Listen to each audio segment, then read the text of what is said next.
right. And as you know, I just like to hit it blind and see where the conversation goes and have fun with it. This is your second time on the show, but you did one of my only 2 remote podcasts. And that's been what, a year or 2? Oh, at least. Okay. And I think that was like right after you separated from the FBI, right? Shortly after, yes. Okay. And so now you've written a new book. It's called Wanted, The FBI I Once Knew. And it sounds like you're kind of doing a book/podcast tour talking about it. And it's funny because my book is reaching completion and I'm planning on doing the same thing. Yeah, and I think what's interesting, first of all, I want to thank you and your audience for letting me visit, share some ideas, and talk a little bit about the book and just, other things going on. But what I wanted to do was get out and talk to folks now because it's very relevant with, I think you've seen it in the news, where FBI Director Wray is stepping down. Yes. Okay. I mean, I think officially it came out today. I know they've been talking about it, Right. but I saw that I was reading about it this morning and it said like he officially announced he's stepping down today.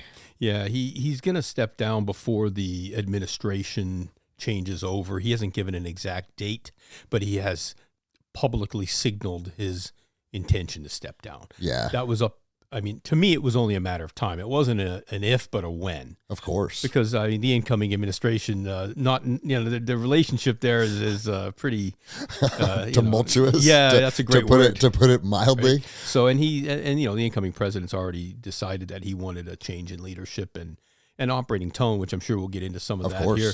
But so I'm trying to get out and get the message out right now to talk to people about what the FBI was for me. Yep. What it is now, and what it should be for the American people, right? And I don't think the FBI in its current iteration is giving the American people what they require from a perspective of, yes, we're here to protect you, but the FBI should want an environment of trust and confidence from the folks. Yes. And I think we might be at an all-time low in recent times of how people feel about the FBI. So I wrote the book to preserve the thoughts and the ideas and the approaches of the old breed agents that taught me how to be a special agent. And a lot of those previous ideas have been either discarded or deprioritized for this new corporatized FBI. For sure.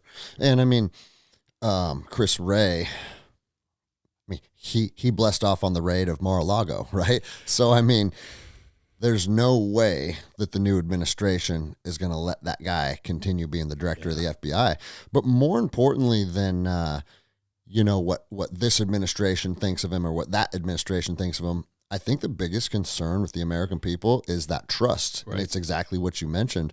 And the reason that trust has been broken, we can jump right into this. We can go wherever we want, right? But there are a lot of people that believe, and I'm one of them to a certain extent, that the federal agencies are being weaponized by political parties. And once you're doing something like that, it's like, hey, do you have the country's best interests in mind, or do you have a certain agenda being the primary focus on how you're conducting business? And once people in high-ranking positions are doing things with a political agenda, man, the American people's trust is lost. Well, the American people suffer. Yes. And here's one of the things you talked about, Mar-a-Lago. I know some of the guys who were in charge of those operations. They did not want to do that. They actually fought against it. They thought it was wrong. They thought it was heavy-handed. They actually fought DOJ. Those orders came down from Department of Justice. Yeah. Right? Yep. It wasn't the Bureau who just on its own initiative went down and searched the former president, or I don't know how to address him now, the president-elect, returning president. But they didn't want to do that. And some of the guys I knew who were very senior guys at the Bureau at the time, they fought with Department of Justice. They were overruled by the DOJ and FBI senior leadership. Uh-huh.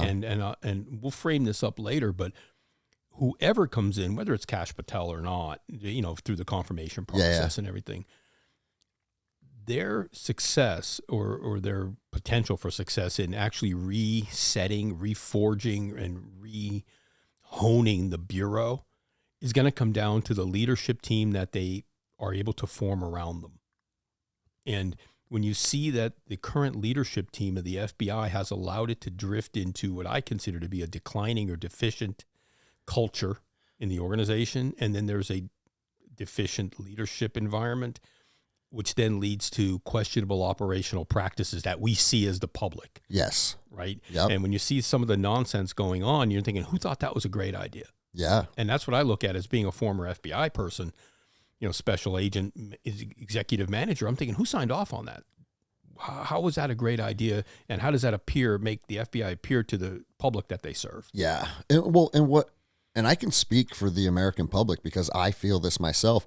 There's a reason why my story went super viral, right? It's because even as a bottom of the totem pole patrol officer, I reached a point where I said, hey, this just doesn't make sense anymore. And I don't think we should be doing that. I mean, I think the American people are having the expectation that it could be the FBI or the ATF or a patrol police officer that, hey, if you're getting orders that you don't morally and ethically agree with, and you fight them by saying, you push it up the chain of command and say, hey, I don't think this is right for these reasons. And then they come back down and say, too bad you're doing it. At the end of the day, dudes kicked Trump's door in and went through all this stuff. And it would be interesting to see if the actual boots on the ground, the men that actually served that, because we've both served lots of search warrants in our day, right? I know exactly what that process entails. And I would like to think, and I have actually, I have receipts of where I said, hey, I stand behind my morals, that if I was serving a search warrant where I felt like it was a violation of somebody's constitutional rights or morally or ethically incorrect, what the American people's expectation is that the individual agents or the individual supervisors are like, hey, you know what? Sorry, we're not going to do that. And now that's a coup, that's a mutiny, right? Well, that's what it's been called now. Yeah, right. But at the end of the day, if we truly believe that the people at the top are controlling these federal agencies through nefarious means with special interests in mind and being politically motivated, at what point in the chain of command does someone just say, no, I'm not going to do that? And you know what? The first person to do it's going to get fired, just like I did. But if they can't fire everybody, right? And that's kind of the expectation of the American people at this point. Well, I think the American people are looking for an FBI that they can trust. And one of the things I said recently with some of the people I've been talking with is our FBI has changed over the years, right? From the 9/11 timeframe through now, and it's been corporatized. It's been, the culture has changed, and they don't do business the same way as when I came in, right? And I'm not saying, look, times change, right? I get it. You have to adjust with the times. When you say they don't do business, I mean, I'm assuming you're looking at that change as a decline in the professionalism. Do you have examples or ideas on how you've come to that conclusion? Sure. I mean, I've watched over the years, I've watched how the agent population conducts its business. I mean, you could see all the buffoonery on social media, right? like backflips on the dance floor with your gun falling out. Outstanding, right? You never used to see that kind of stuff. But now it's what it is. And I think the FBI has become a multi-generational workplace where it used to be pretty stoic, kind of conservative workplace. And now you have a lot of the FBI changing its own procedures and approaches to match the multi-generational, multicultural, multi-social idea workplace.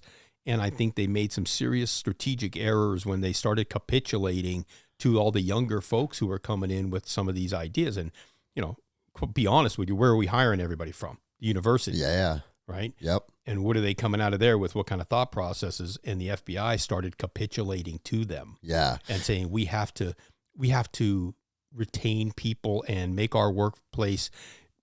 I wrote it in my book. The FBI at its soul is not comparable to Google, Netflix. It can't be run like JP Morgan. It's not a tech company, where we have foosball tables and, open beer taps laying around. Yeah. It's not the FBI. And that's what it started drifting towards. The way the FBI Hoover building is now, that you could walk around there and it looks like you feel like you're at Google. Do you think that that's by design to get a specific type of person that is, I would say, more controllable or more likely to just kind of follow the narrative? Because I'll tell you this, when I went through the federal hiring process, and I went into the U.S. Marshal Service, but it's a similar process, right?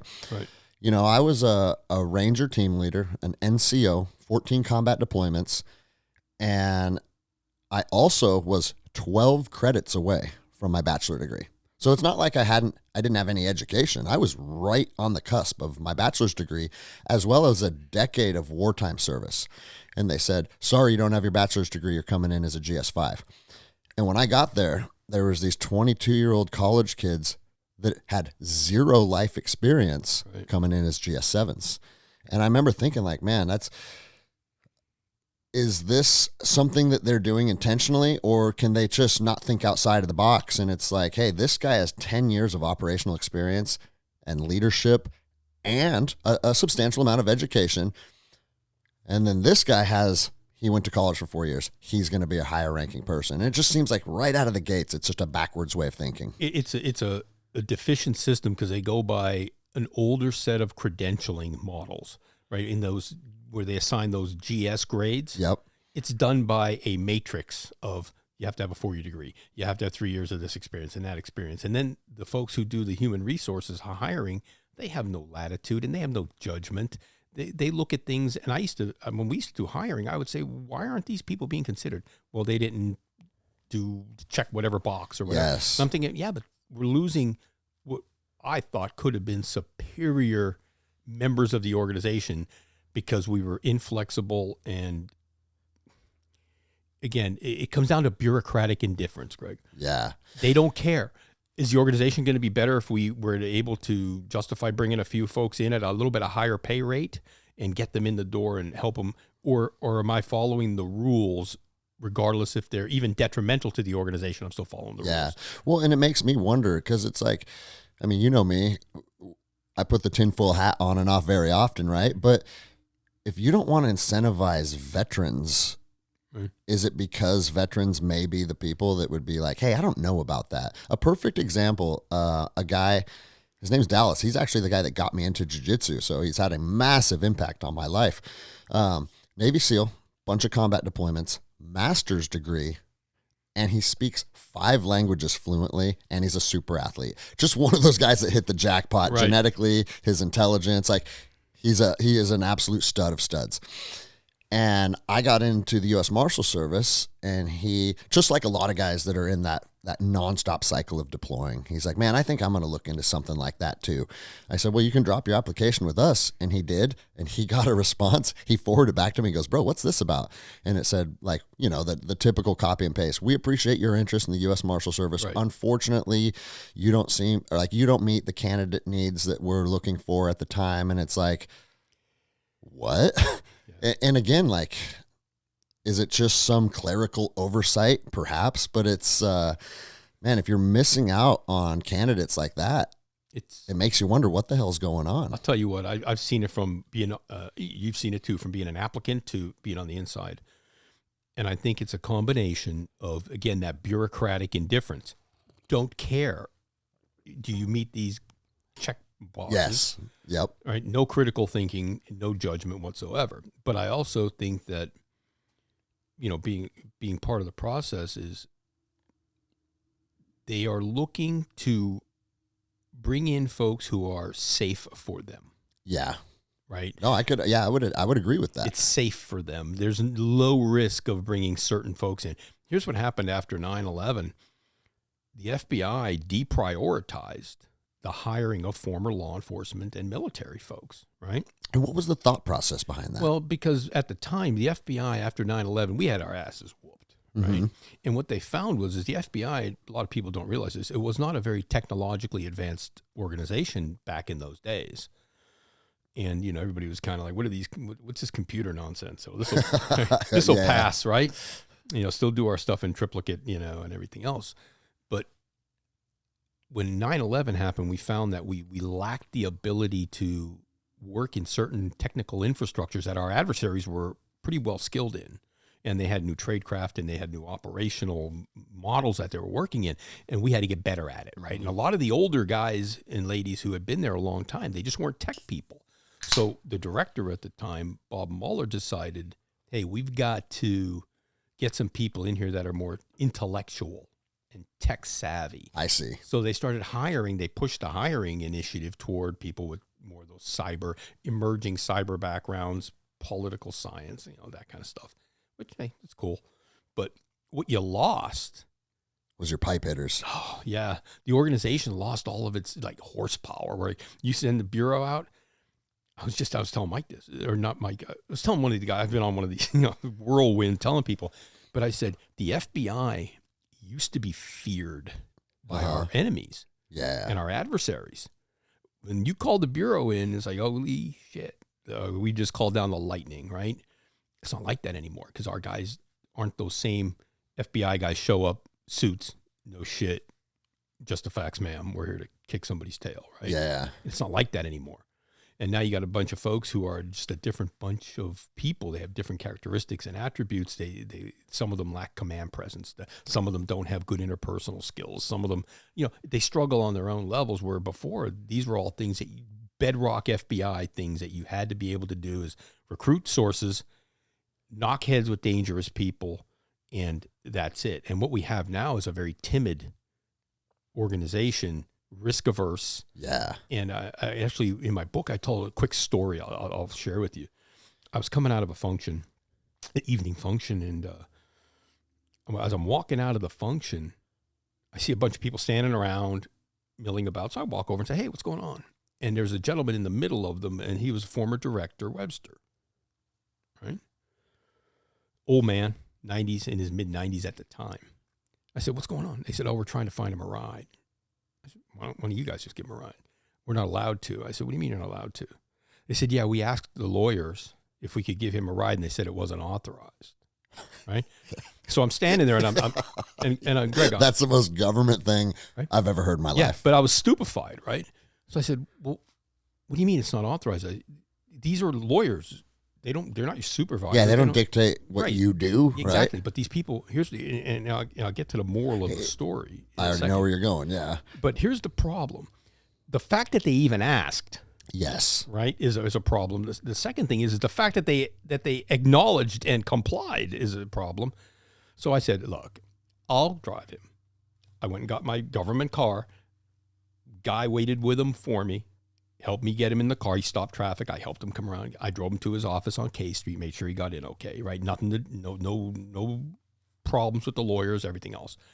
What you had was a cadre of people there, agents, who were so scared of getting in trouble. Yes. The agency has sedated these people to a point where they're willing to stand there and abandon common sense and courtesy for a former FBI director who's an older gentleman because they're afraid. Now, my questions on that were, look, how do we expect FBI agents to make hard decisions, to go to dangerous places, to do dangerous things, and to engage with dangerous people on our behalf if this is how they are so scared and timid?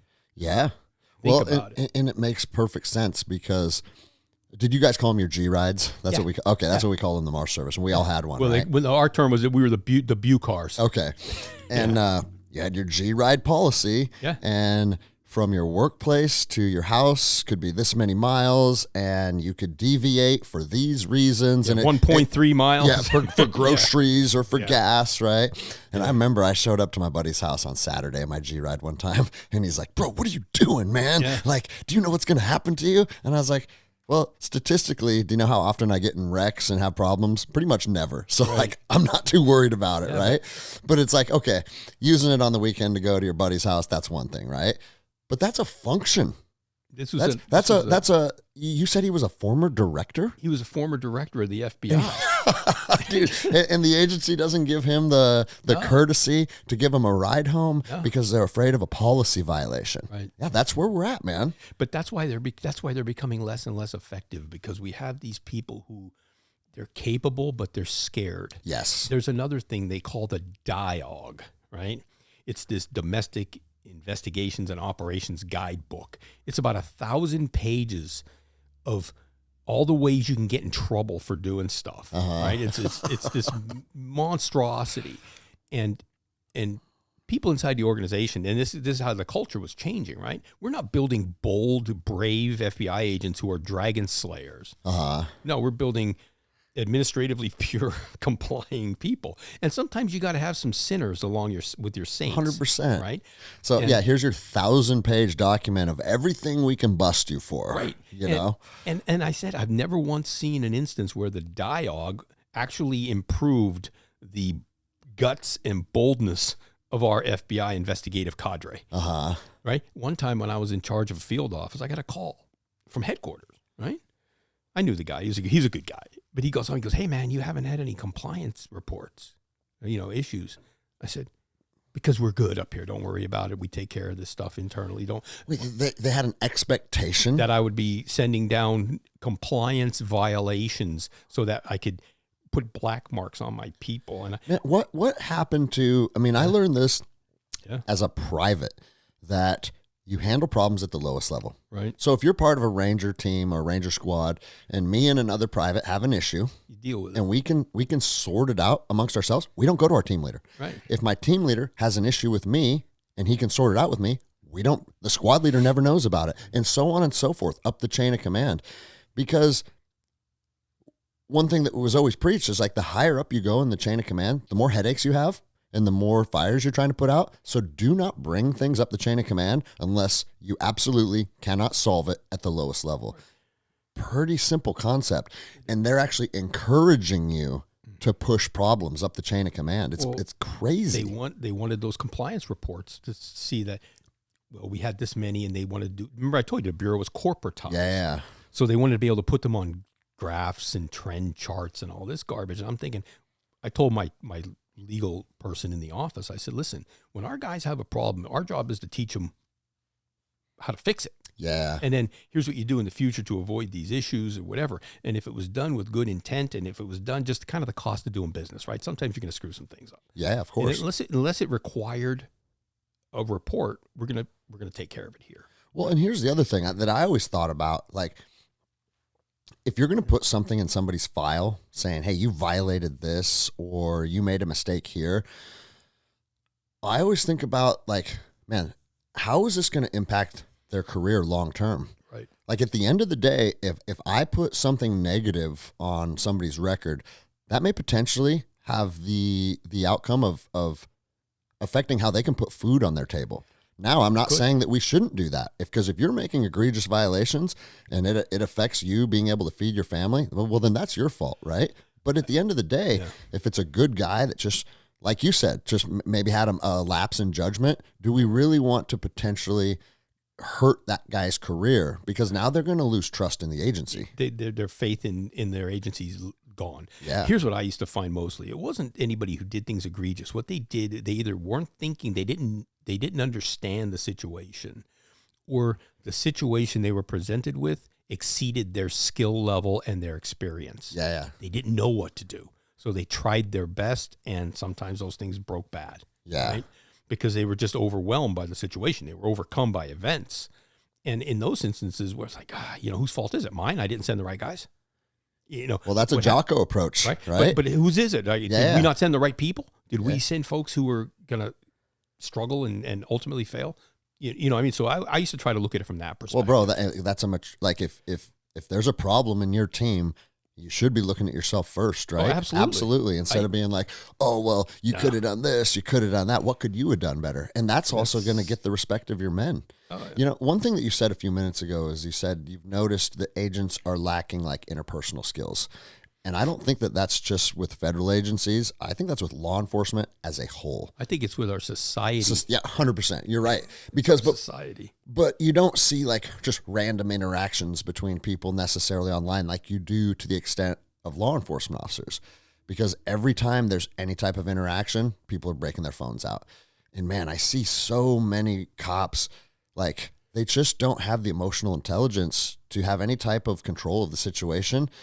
And once somebody else is leading the dance, it only goes downhill from there. Well, think about it, right? It's become sport on social media to antagonize the cops. Yes. And a lot of these cops, and I'll tell you one. They fall for it, bro. Oh, every time. And I'm not going to lie, there's a part of me that kind of enjoys some of it, because it's like, man, you guys are that dumb that you're falling for that game. Yeah. And it's like these people know that they're going to get their 15 minutes on Instagram or whatever. And the cops haven't figured out yet how to manage that operating environment when everybody whips out their smartphones and they start antagonizing. And I've seen some folks handle it very well. Most don't, right? Yes, most don't. And the reason you get that negative interaction with the public is because of your ego. Yeah, 100%. Right? 100%. Here's the easy way to think about it. Yeah. If you don't have legal authority to tell them what to do, it's a social contact. Yeah. That's it. That's it. And if you don't like what they're doing, or it pisses you off, or it rubs you the wrong way, none of that matters. And I watched one just the other day where a guy was walking on the sidewalk back and forth between a public roadway, a public sidewalk, and a police department, and he had his phone out. And this cop came out there, he's like, "You can't record our cars in our building." And he's like, "Oh, yes, I can." And then they got in this big, gnarly argument. And it's like, hey, right to be, right to see, like very simple concepts in law enforcement. But you're exactly right. The ego gets pulled in. Yeah. And then it only goes from bad to worse. Well, but the ego thing, you see it everywhere. But with my former organization, I tell people where I saw the shift over time was they used to be an organization with pride. And along the way, they became a prideful organization. Yeah. Right? Yep. They don't accept any kind of criticism. They don't look and see. Like, I used to ask people, like, what does this look like? We know what we're trying to do. Yeah. And we know why we're trying to do it. What does this appear like to the public? And I don't know if they give enough value to the appearance of what certain things are. And, I mentioned. Well, they need to, because perception is reality. Exactly. And when you see certain things and the media, of course, doesn't help, but the FBI doesn't help itself either on certain things where, you can't show up everywhere in web gear and the M4s, right? That's not the FBI way. And if anything, we used to show up places. It was always very low key, very, calm and professional. A couple of guys or ladies in suits, Now you got everybody's in web gear with, MRAPs out on the road and all kinds of good stuff. And I'm thinking, how are you developing any possible relationship with these people that they may want to help you now or in the future? Yeah. Right? No, and I see the militarization of law enforcement. I see both sides of that, right? Oh, I do too. Because our adversaries have a higher capability now, right? And if you're able to understand through your intelligence gathering that, hey, this dude has pipe bombs, or this dude has armor piercing rounds, like whatever it is. Right. Okay, we might need to show up with the cavalry, right? But then balancing that, though, is people feel like you're a team of Navy SEALs doing an operation in Iraq, and that's my neighborhood. Like, what are you doing here? Yeah. And the thing is, I see both sides of it. So it's like everything, it's nuanced. Well, to me, it's about context, right? 2 of our agents were recently killed in the line of duty. They went to a house. They were going to arrest, some piece of garbage who was in the whole child porn. They go up to the door. They're not wearing. Well, that's where all sides can come to agreement for the most part. Yeah, not a lot of sympathy there. Yeah, but they go to the door, and the guy fires through the door at them. Yeah, kills 2 of them. Dang. Right. So everybody says, well, you got to have protection. Absolutely. I never say that you shouldn't. But not every situation requires, again, look at people showing up, look like a Ranger platoon or a SEAL team. But when you need a Ranger platoon or a SEAL team, that's who you want to show up. You don't want a bunch of guys and ladies standing around, you want somebody there who's going to kick some tails. That's what you want to see. Well, and the reality of serving warrants is, when I was on the U.S. Marshals SRT team, there was a matrix of certain criteria that had to be met for our 16-man team to go hit a house. And then you had perimeter security. Then you had specific entry teams. You had a breacher design or diagnostic. What word am I looking for? We had a breacher that was designated to be the breacher, right? So on and so forth for every single position. But it had to meet a bunch of criteria to be able to employ that team. At the end of the day, there's not resources available for that. The majority of casework is, like you said, it's a deputy and his partner door knocking. Right. And you never know when, there may be no history of violence with this guy. Like you said, a child molestation or a child porn case. He may have not met the matrix. But on that day, he decided, I'm not going to jail. And there's really no way to prevent that, because it's just, at the end of the day, are you going to send that Ranger platoon to every single door knock? It's not even feasible. Right. And that's where I think the public loses its context on things, right? And they think, and that's when you see the outrage over certain practices that the FBI has picked up where, okay, we can't send agents out to not everybody's a SWAT person, right? Yeah. Not every operation's a SWAT operation, but that's kind of how it's become. And the public is becoming uncomfortable with that, because when you think about your FBI, what do you your images, a couple guys and ladies zipped up tight in suits, kind of stiff, right? And that's what they think about the Bureau, or generally if somebody from the government. Yes, exactly. Right? You're not having some kind of a, tactical raid on a facility for everything that happens. So I just don't know if that's a good direction that they're going in on that. One thing that you can see on a lot of social media posts, and as well as my partner that I built my range with, he got contacted by the FBI because he made a video on YouTube about guerrilla warfighting. Yeah. And somebody complained about it. And before you know it, he's talking to 2 FBI agents. And I was like, bro, I would have told him, I don't have a fucking word to say to you, and you can come back with a warrant, and then when you do, I will talk to you with my lawyer. Like, if they're knocking on your door, they're not your friend, right? Great. You were in the business, right? Of course, exactly. And I told Mike this yesterday,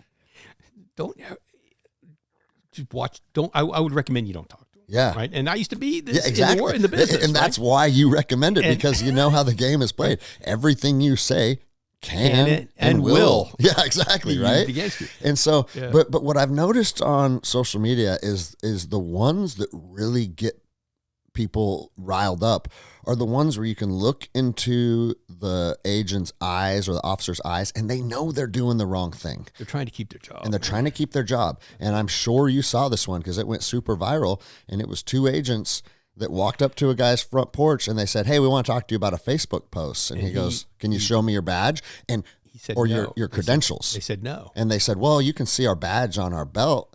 Bro, that's not how you identify yourself as an agent. We all know that, right? No. And so the fact that they did not want to identify themselves, let me know right out of the gate, because I never had a problem identifying myself. Either. That's part of the job. The fact that they didn't want to do that, let you know right now they're uncomfortable with this. And I guarantee you, on the drive to that person's house, those dudes were in the car saying, "I can't fucking believe I have to go interview a guy over a Facebook post." And if they'd had the courage to say, "Hey, you know what? I'm not going to do this," they wouldn't have looked like buffoons to the entire world. That guy ate their lunch. He ate their lunch to the point where he's like, "You should be ashamed of yourself. Get in your fucking cars and drive out of here." Started asking them how much you make a year. And and that's the thing. You could see their body language, and you could see the look in their faces that they both knew technically they were in the wrong. And that is what people are sick of, man. Well, I think that, again, it goes to that trust and confidence that the people give to the FBI and other law enforcement organizations to serve on their behalf. Yes. Those 2 gentlemen who showed up there, first of all, they looked like they rolled out of a bowling alley. Right? And that wasn't... I wasn't going to say anything. Yeah, but they looked like they, And then the second thing is I would bet that they were task force officers. They weren't... You think they were local PD? I think they were assigned to the Bureau as task force officers, because the FBI, when you identify yourself, we don't show our badge, we show our credentials. That's the practice and policy, right? Of course.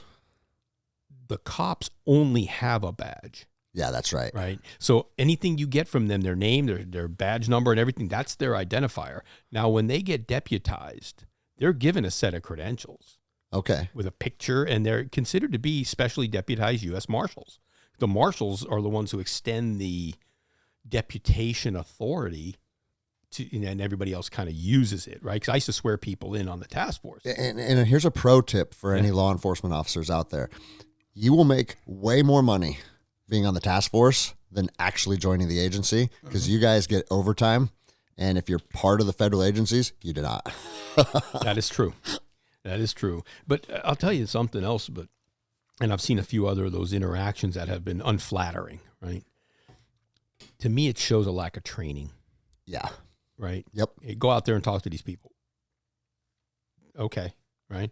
Yeah, I mean, yeah, you can, like I said earlier, you can always make a social contact. And that's one thing that people don't understand, that like a cop can knock on your door and say, hello, how are you? There's something I want to talk to you about. Even if he doesn't have like reasonable suspicion or probable cause, he can do that.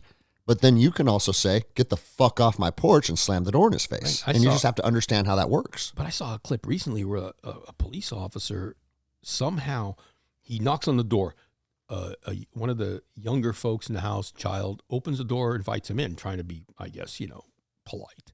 The mom comes out and finally says, okay, look, I didn't invite you in. I want you to get out of my house. And the guy says, no, I'm not leaving. I own this space. All this guys. I mean, this guy, I mean, it was unbelievable. It's like a vampire once you invite him in. Once you invite him in, you can't get him out.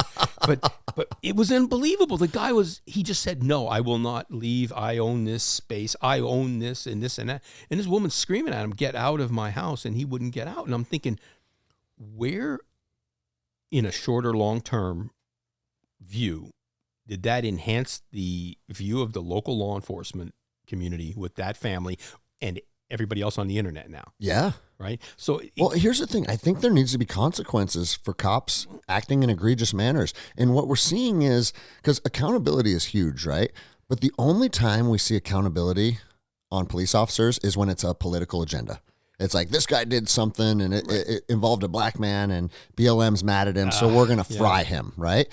As opposed to like, hey, this guy made a bad call. Once you were asked to leave and you said no, you're in violation of that person's Fourth Amendment. Yeah. And now this is the consequences, and be public and be open about it. Tell him he got 30 days off without pay. Exactly. But it seems like these agencies, and this might not be true, but the public perception is that they're always protecting their own.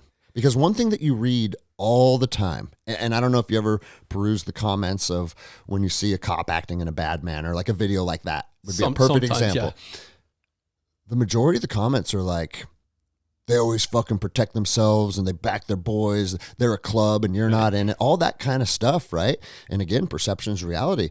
If we're watching law enforcement officers be able to violate people's constitutional rights, and there's no repercussions, that's not a very hard conclusion for people to draw. Well, I think it's the easiest and maybe the most reasonable conclusion. That's exactly right. When you're looking at reasonable people, right? They're saying, hey, this is terrible. Why is this allowed? And you always get the standard smokescreen, right? We don't discuss personnel matters and all that kind of business, right?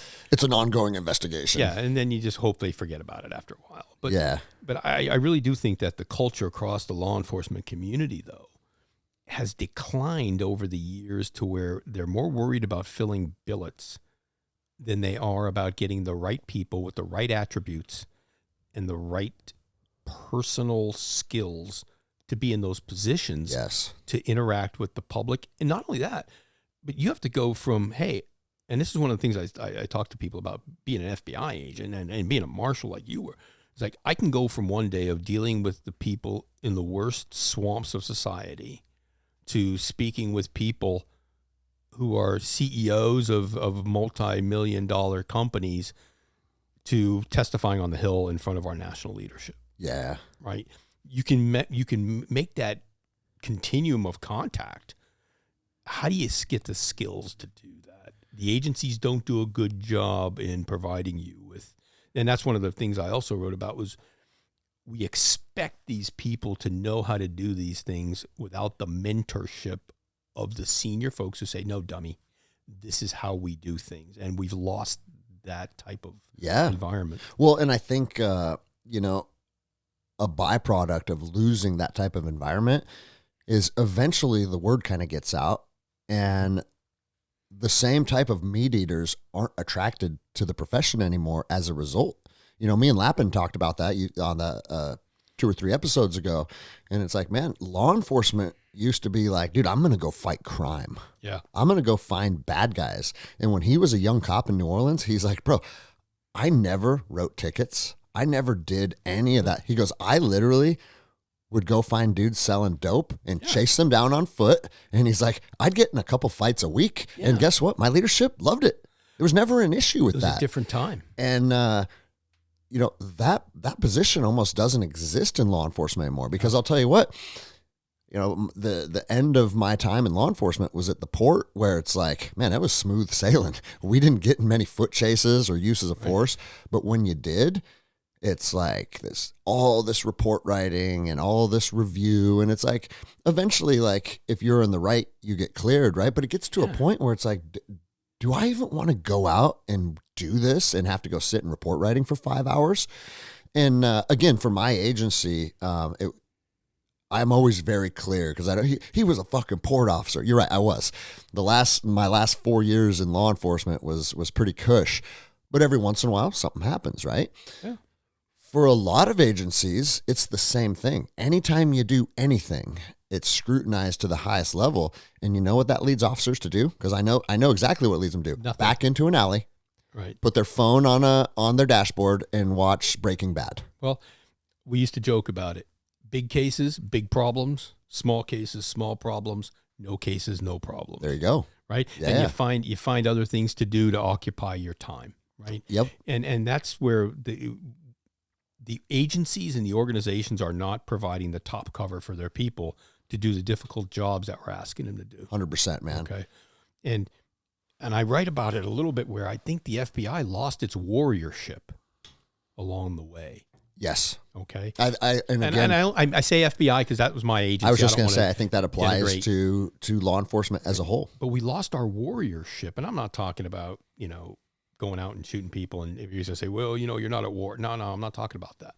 I'm talking about the spirit of a warrior. The spirit of warriorship, the resilience, the toughness, you're unflappable under pressure. You make good decisions. You look out for others. You help each other. You all those things you do all the in a warrior military ethos. And, exactly. and like, don't misconstrue it as like, oh, he's just a trigger happy wild man. It's like real warriorship is embracing like integrity and honor and all those things, man. All those attributes and those attributes have really kind of been downplayed. And I'll tell you another thing.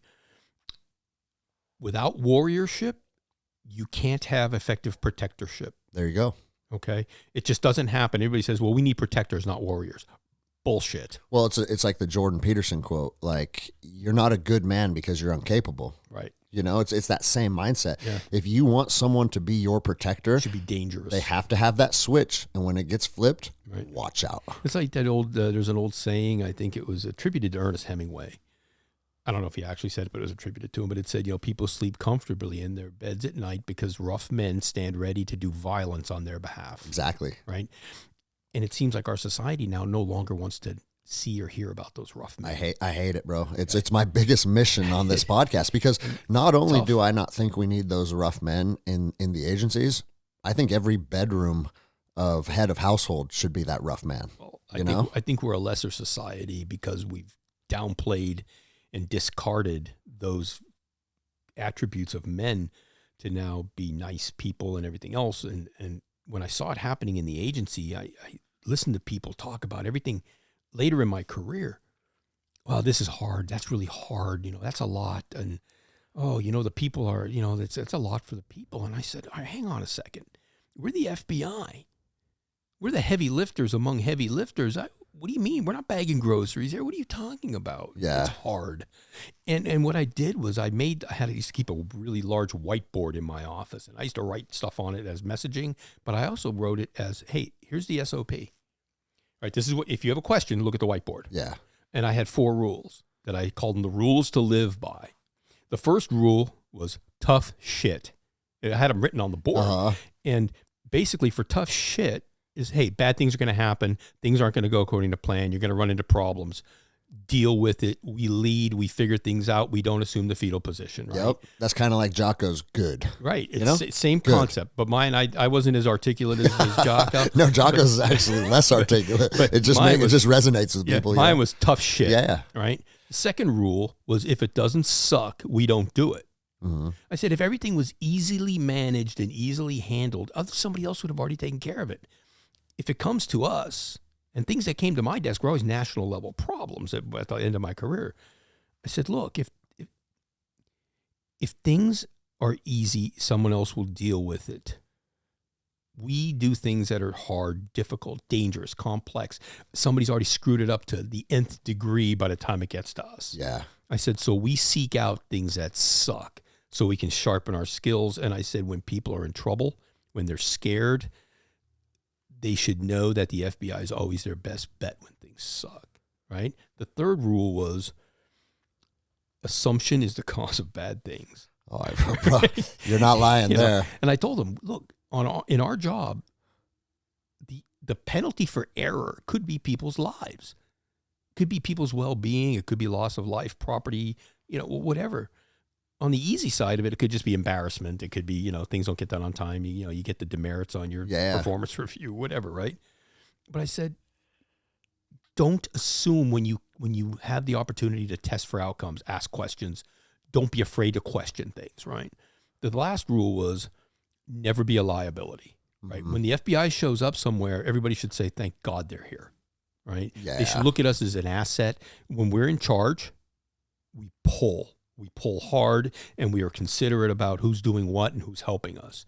When we're not in charge, we get behind and push hard. There you go. Yeah. And we make sure that we're adding horsepower, right? Bro, I love that because that's lost on a lot of people. And it's just like you see the egos fight. My thing was whenever we show up places as a bureau, I always, chief, whoever, hey, what do you want us to do? Yeah. And you know what they'd say sometimes? Hey, back us on this thing. We need some surveillance resources. We need this. We need air.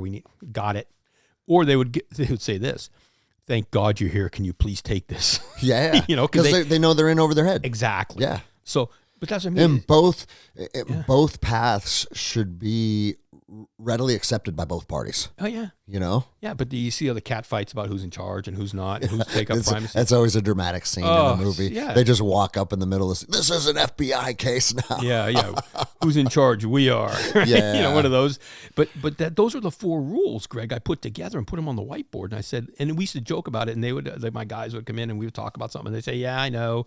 You're violating rule number 2 here. And, it'd say, okay, this sucks. Yeah. But that's what we do, right?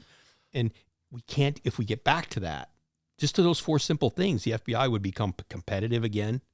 It would become competitive with our adversaries, terrorism, hostile nation states, transnational organized crime. They don't fear us anymore. Yeah. They look at us like court jesters, right? And I think that's a shame, and it doesn't do the American people well. Let me ask you this, because this is something that I saw prevalent in the federal system on the Marshall side of the house. When you go from GS-12 to GS-13, that is where you move into a supervisor position. Mm-hmm. And it requires testing, and it requires for you to put in for those positions. Right. And there's only a limited billet, right? They're competitive. Man, and the thing is, don't get me wrong, once you step into a leadership position and you have more on your plate, you should be compensated more. I understand that. But what I saw was the pay jump from 12 to 13. When I was in it, it went from 96 to 122 or something like that. Usually they're about 10 to 12 grand. Okay. Usually the jumps.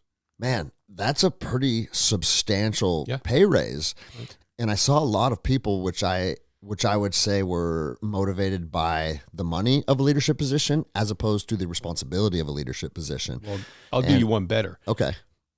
They're motivated by the money, not the privilege of being in a leadership. That's exactly right. Right. And as soon as you are stepping into a leadership position for any type of self-serving reasons, you're already setting yourself up to fail because, dude, leadership is a burden. At the end of the day, leadership is a burden. It is a drain on your personal resources every day. Yep. Yeah. And so, what do you think the right answer would be? Because the other side of that coin, I saw really, really capable people that are I don't want to move farther up the ladder and jump deeper into that swamp. Fuck being a supervisor, right? Yeah. And I just continuously saw the wrong people starting to work their way up the promotion ladder. It happened at the Bureau too, and your heaviest hitters just fucking end up coasting at 12 their whole career. They run for the hills. Yeah. Right. I want to work cases. I don't want to go and fight political fights and do everything else. But so let me ask you this real quick before you go into that, because when I was a Ranger, I didn't feel like I wanted to take a team. I was 21 years old. You know what I mean? I was like, there's no way I'm ready to become an NCO and take a team. And my PL came to me one morning, goes, Greg, come to my hooch and I have something to talk to you about. And he pinned me sergeant and he said, hey, I don't care what you want. He goes, we're in Afghanistan. I have something called a combat promotion accessible to me, and I can just pick and choose. Doesn't matter if you dropped a packet or not. And I was like, no, right? I feel like there should be some way for competent people to assign the best who are underneath them to move up that chain of command. Yeah, that's a minefield, right? Because that opens the door for cronyism. So then you put in a place where you say, well, we have to make it fair and equitable for everybody. You know, your new modern day DEI. Yeah. Called, right? Yeah, I believe it's called. But either way, the system can be abused. So everybody's looking for a perfect system. There are no perfect systems when it comes to promoting people because human beings are evaluating and assessing and promoting other human beings, right? So what I used to try to do was I used to say, well, what attributes are we looking for here? What human attributes?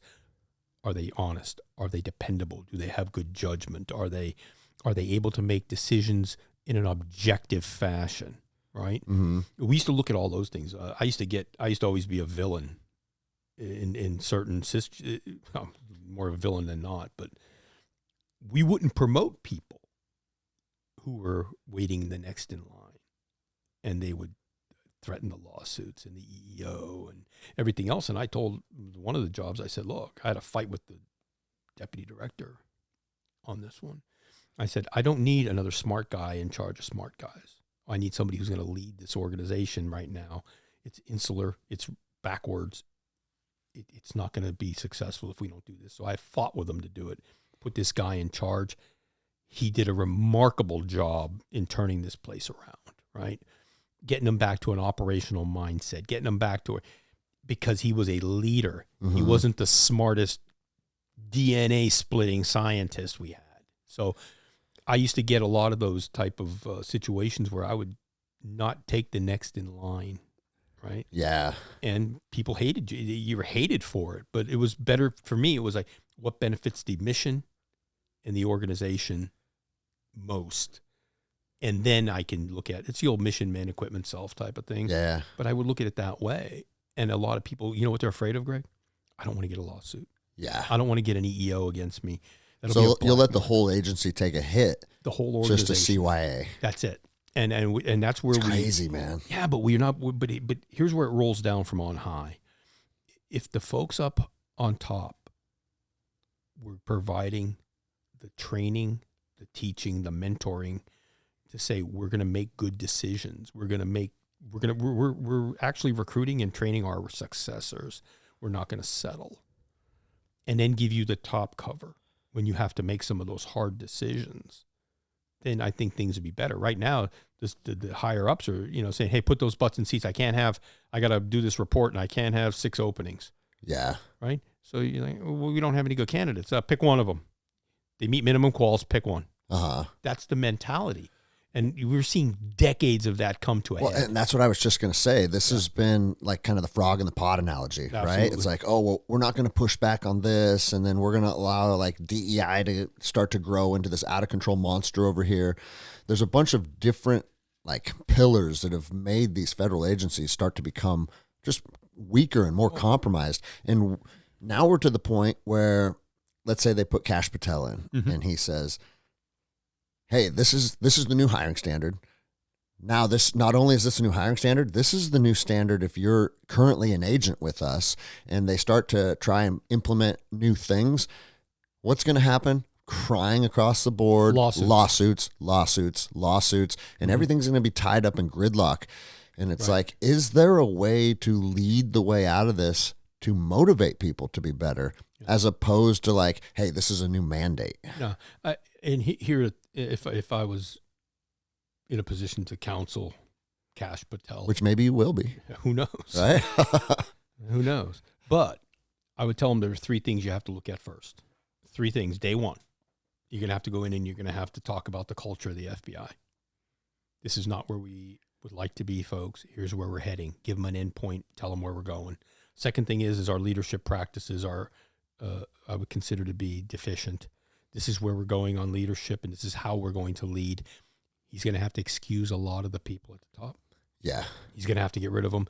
And I told somebody the other day, it's like leaving rust on a car. It'll be back. Yeah. And 6 months from now, a year from now, you're going to say, why is all this stuff falling apart? Where they're going to go in there and undermine and create guerrilla. They're going to have to get rid of a lot of the senior people in the organization. The third area is our operational practices. And I use the word, and I emphasize practices, because you'll hear people say, oh, our policies haven't changed. And they're very high standards. So yeah, however, you actually review written doctrine. Exactly. Yeah. But however, what you have are practices where you're not holding to the standards, you're interpreting the standards more loosely. You're, all the things that have happened in a lot of our organizations over time. So he's got to look at the practices of the organization, and he's got to bring a leadership team with him they're going to be able to do that for him. He can't do it on his own. He said, I'm going to fire, all these people. I'm going to move 7,000 people out of Hoover Building and shut it down the next day. That's great internet content. It gets everybody fired up. But in the big scheme of things, the world is getting more dangerous and unstable day to day. You cannot come in and destroy the operational capability of a protective organization like the FBI and the size of the FBI for what it does. You can't just come down and shut it down. But here's the crazy thing.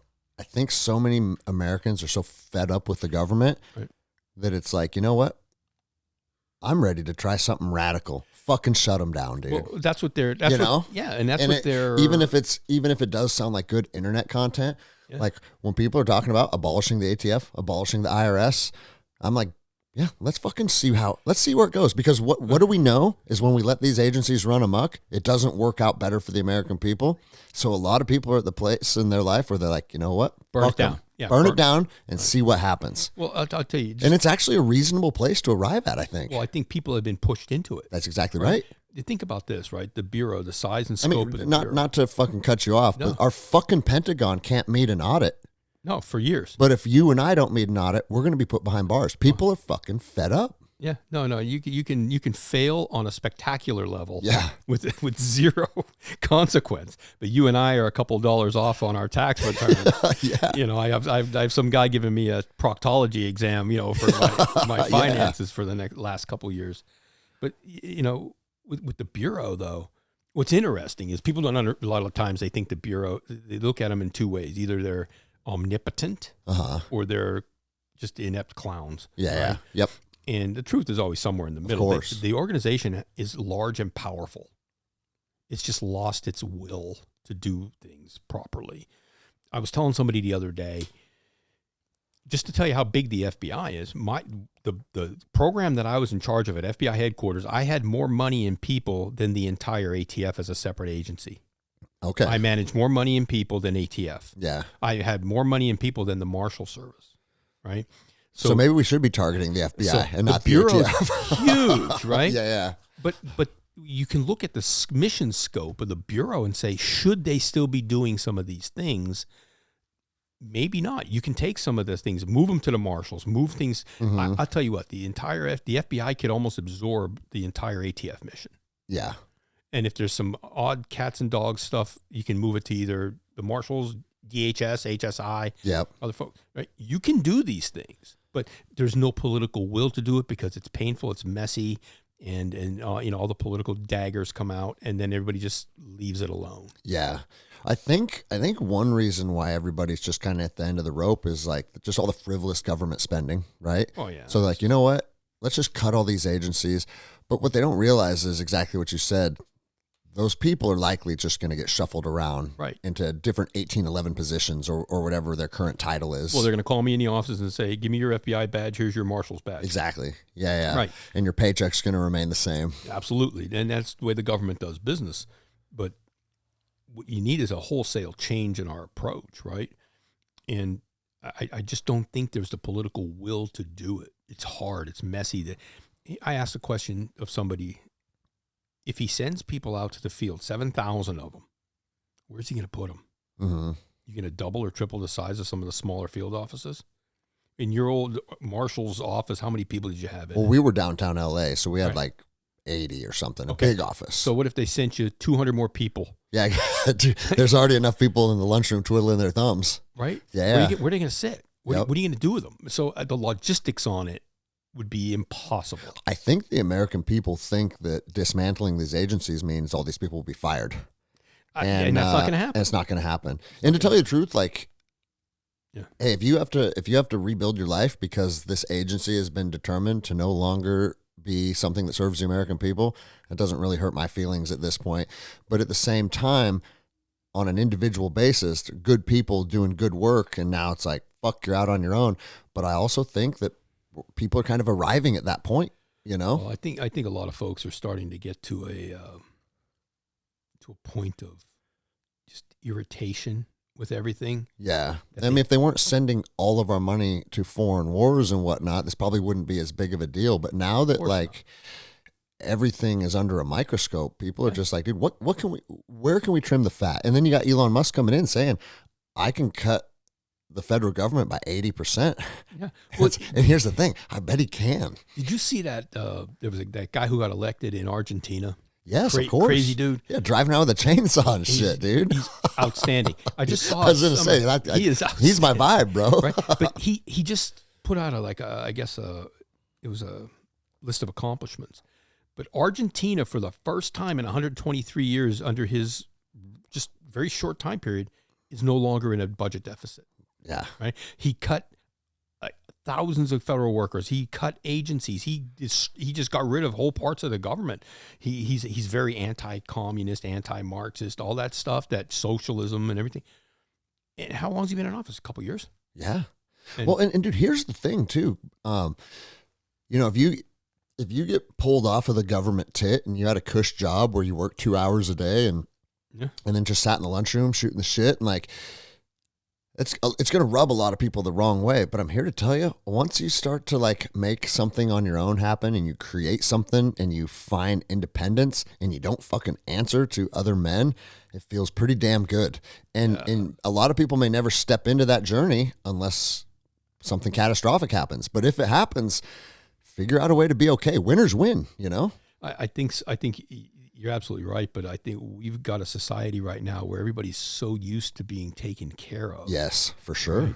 That you have to get out there and do something on your own. It's frightening. It's hard. It's, and I hate to say this, but I'm going to say it. Say all the stuff that you don't want to say on this show. But a lot of people, honestly, they've become pathetic. For sure. Right? They're just incapable of doing things. And that's kind of where we're at. And those are the people who are in charge. Yeah. So they want to advance the cause of other people who are like them. Well, and that is why the American people, when they hear Elon Musk say, I'm going to fucking take the trash out, everybody's like, yes. And again, our individual family is going to suffer for sure. But the reason people don't have sympathy for that is because individual families are suffering right now. Right. And so it's like, you know what? You're part of it's like George Carlin said, they're part of a big old club and you ain't in it. And that's how a lot of people feel. Tell me he wasn't brilliant and prophetic. I know, right? When he talked about these people don't have to have a meeting every week. There's a clip he does and they talk about these people, the world leaders, the elite. And everyone says, he says, people say, there's a conspiracy. He goes, these people don't have to have a meeting every week. They are of like mind. They come from the same schooling. They come from the same social circles. They all want the same things. He said their feelings and their actions coalesce naturally. And he was brilliant. And he was. And I'm thinking, you could see it all around you. I saw it in my own organization where you could start seeing this shift. And I was standing on the one side by myself saying, what's going on here? And all these other folks coalesced on certain new liberal, I guess, woke, if you want to call it, stuff. And there was a bunch of people still over here saying, wait a minute, we're the FBI. Like, did you see those pictures of those people kneeling for BLM? Of course. Okay. Like, what the fuck are you doing? Well, I mean, aside from it just being weak and embarrassing, right? You're showing overt social preference for a cause. Yeah. That's not the FBI. That's not what the FBI is exactly. about. You're aligning with a certain group of people. Yeah, an ideology. And so what is that going to do? That's actually going to make you be misaligned with other groups of people. Exactly. It's preposterous, dude. But you know what? And we would have gotten our tails kicked If we had done something stupid like that, we'd have gotten murdered back in the office, right? And those people were criticized for that action. I wanted to know who was in charge. Yeah. Who thought that was a good idea? And you know what? It might have even been such a bad idea that they were told, hey, you know what? You should probably kneel. I bet some motherfucker somewhere gave that order. I hope not. Yeah, I hope not too. Hope not. But for a whole group of them to do it? Yeah. Like what? You know? But get this. When they were criticized, Greg, you know what happened? They were one of the organizations. Did they double down on it? Well, not only did they double down, but they were given coffee shop gift cards. Oh, shit. Yeah. And you want to talk about violation of policy? That's probably one. Unless it was under $25 or whatever. Yeah, it probably was. but the fact is but the organization praised them. Yeah. Right? Instead of quietly calling them all in there and reading them the riot act and saying, what was that? You know, it was unbelievable that was applauded. But I'll tell you what, though, and I've been thinking a lot about this lately.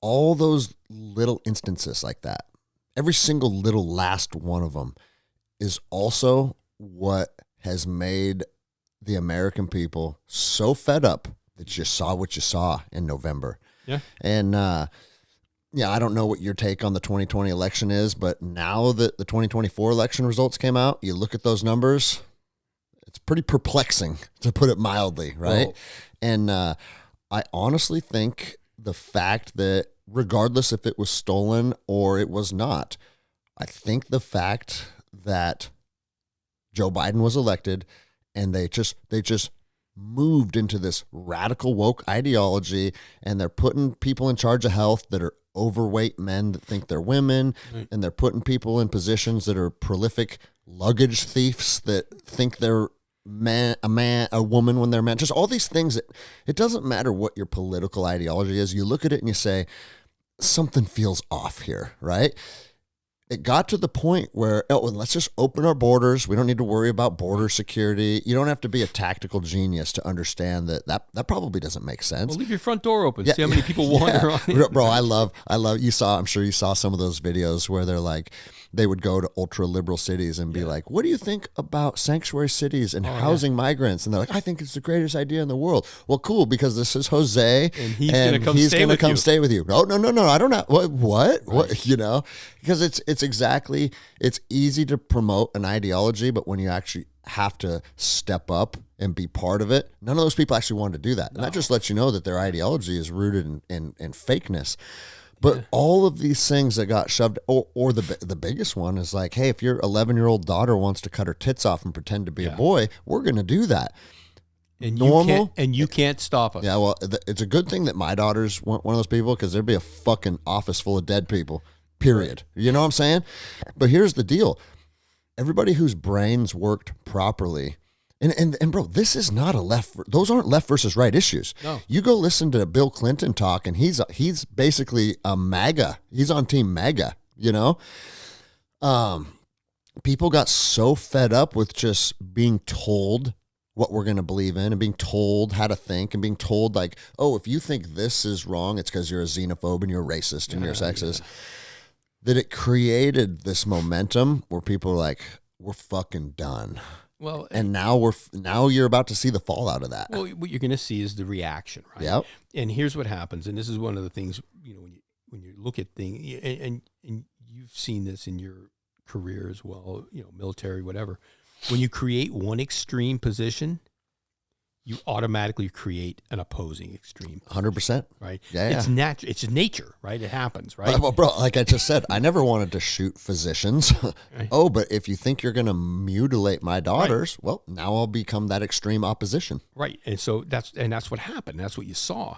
And I think what happened, and a lot of people kind of give you the rolling of the eyes and everything. And this is just my own personal opinion from, hey, look, I grew up during the Cold War. Mm-hmm. And, you know, I was, you know, when I was kids, we were still doing the whole, hey, get under your desk thing. You know, we had the fallout signs on our, you know, on our school, you know, building and stuff. And so what we're seeing here is almost a worldwide wave of Marxism. 100%. Right? Moving through our agencies and societies, Europe, everybody, they're inviting this almost toxic level of self-destruction because they want to be tolerant of others and they want to do this and that, and they're tolerating themselves out of existence. But what they're doing is, this is all intentionally, you want to talk about deep state, it's all intentionally by design to weaken our society from within. And these people are falling victim to an ideology that is ultimately their own demise. Greg, we're asking for it. Yeah, 100% we're asking for it. It's not like it's being forced on That's why people. I've told my They're family, asking I'm like, if our country just ends up imploding because we've become so weak,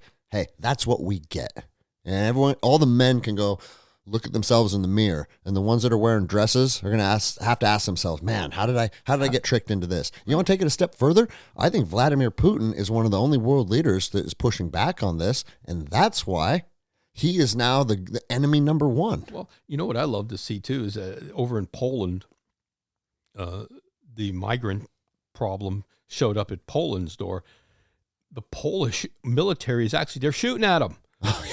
They're actually firing at them and saying, don't come in here. And they're, of course, they think they're dealing with the usual Europeans. So they come in, Poles are firing live fire ammo at them, right? Wow. And I'm thinking, and the Russians, they're different kind of white people, man. They're not like us, right? Yeah. People think they're like us. They're not. And there's a part of the world that's not accepting of this. Yes. This worldwide leftism, Marxism, 100%. whatever you want to call it. But our society is very receptive to it. They're asking for it. And tell me this, when is the last time in America that you saw our own people asking for our own institutions to be destroyed, damaged, taken offline? I mean, that's because everybody's starting to see that exactly what you said, this Marxism, this deep state ideology that's being perpetuated. People are seeing it for what it is, and the fucking truth is, a lot of these government agencies, on an individual level, if you were to ask this supervisor or this director, what do you think of this on an individual level, they would be as outraged by it as we are. Yeah. But everybody's so neutered that they just try and appease their boss. And it goes into kind of what we talked about earlier, when certain high-ranking positions are filled politically, man, then there's a part of them that just say they're going to put their balls in a shelf and they're going to put it way up out of reach, and they're just going to toe the line.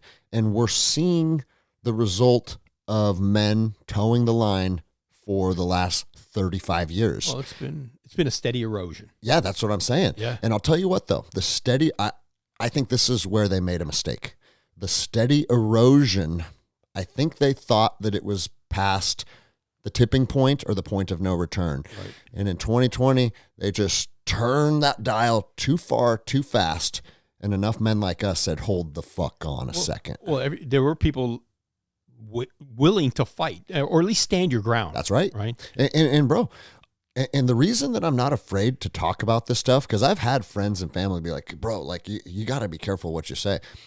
Dude, I went and fought in Ramadi, Iraq for some bullshit reason. I have no reservations about fighting here on our own soil for the future of my daughters. And so it doesn't scare me. There's no fear in my heart. And if you think that you're going to keep pushing these radical ideologies, sooner or later, the men of this country are going to say, hey, we've fucking had enough. Right. And if the FBI or your local sheriff's office or your local PD wants to side with protecting big fat transgender transvestites that want to shake their dicks at our school libraries in front of my 4-year-old daughter, you want to side with that? Then fucking side with that. But the men are sick of it. Well, and can you believe we're even having this discussion? No, I saw something the other day, and I commented on it. I try not to. I'm with you there. I try and reserve. Sometimes they suck me in, right? Yeah. And I'm looking at it, I'm thinking, how is this even a debate in our nation that we're talking about? I forget, it was something about immigration or something about, letting illegal aliens vote or something like that. And I'm thinking, how is that even a debate? Well, the reason it's a debate is because the Department of Education and all the universities have been weaponized to rot our children's brains. So now when they're 25 years old, they think that I am an insensitive person because I don't want that fat transvestite swinging his dick in my daughter's face. Right. And it's like, nothing could be further from the truth. You come to my practice tomorrow night and you'll see 50 people on the mats. I don't care who you are, where you come from. I don't care what you dress up as when you go out to the bar. Like, nobody cares. Right. And that's a misconception that's pushed on everybody, that if you're conservative, you hate everyone, you're racist. And it's like, dude, you can't do jujitsu and not be open to diversity. What everybody cares about is if you conduct yourself in a reasonable manner, you respect each other, you respect each other's cultures, you respect each other's, like, how we interact with each other in society. And we have even in the prison system, right? You go into the federal prison system that we are both intimately familiar with. What's the one thing that you don't fuck with? It's kids. They are, even among those type of That's people. What I'm saying. Even among the wild animals of our society. Right. And Vladimir Putin said that a week ago. He said, listen, like, the gangsters of Russia, the gangsters of Russia that do really gnarly shit to each other, we understand we don't fuck with each other's kids. You just don't do it. And now we've reached a point where, hey, your kids, we're targeting your kids. Because we allow it in this country. It's crazy. Did you see that? I don't know. People should be strung up for it if we're being, or putting Andy Frisell's wood chipper. Yeah. I know he said he was going to drive around with it. Pay-per-view events, feet first. Yeah. But did you see that recent, there was a recent discussion over in Russia. There was a child, he was, I guess, person was involved with child abuse, child molestation. And somehow he ends up digging his own grave and being shot and it was called a suicide. I'm thinking they have a different way of looking at that stuff, right? Yeah. But bro, like, we've normalized Here's the thing. I'm sitting here with you who was extremely high ranking in the FBI. You only answered to the director. Right? No, two people. One person below the... Okay. Right. So, I mean, regardless, my point still stands is that you don't get there by accident, right? You don't just show up one day and you're walking into your office. That's a prestigious position that took, 30 years to get to or whatever it was? Yeah. And you're on the same page because you're living in reality. Like, we are occupying reality, and that's all there is to it. But there was a set of ideas and values and beliefs that I had growing up in the Bureau, even before the Bureau, but especially when I got in the Bureau, and the old guys just said, all right, this is how you're going to behave. This is how you do things. This is why we do it. And you'll never embarrass yourself or the FBI or we'll kill you. Yeah. And that's just how it was. That was also part of the Rangers creed is like, you never bring shame on this organization ever. Right. And then the old guys would police that. Well, there was a newspaper article I read a long time ago, and it said our Army is breaking. We don't have any more sergeants. And it talked about the fact that after Vietnam, a lot of the folks either left the military or they were killed in Vietnam, if they were good combat leaders. Uh-huh. And they said the military fell into chaos after Vietnam, drugs and lack of discipline and all kinds of stuff. And they said all the sergeants were gone. And that's what happened in the FBI, too. All those old guys left. Mm-hmm. And now you had some of the younger guys, and the younger guys teaching the younger guys because the FBI started hiring after 9/11. So now you got people with 2 years on the job. They're training other people, so you had this breakdown and the old culture went away. So I can sit here and talk to you about these things because I have a set of beliefs and set of values. And there are other people in the Bureau too. Yeah. And I guarantee you, I bet there's more good dudes than shitheads. You know what? But their fucking hands are tied. They're keeping their heads down, hoping they can still do what they can for the American people.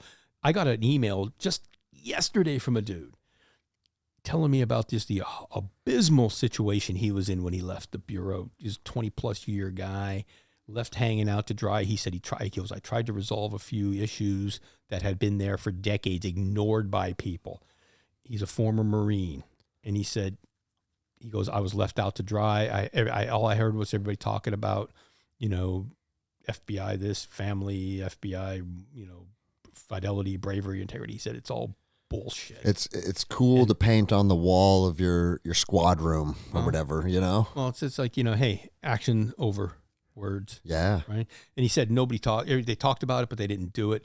This guy left the organization after 20 plus years, just completely disillusioned, and I was so sorry for it. Man, it's so sad.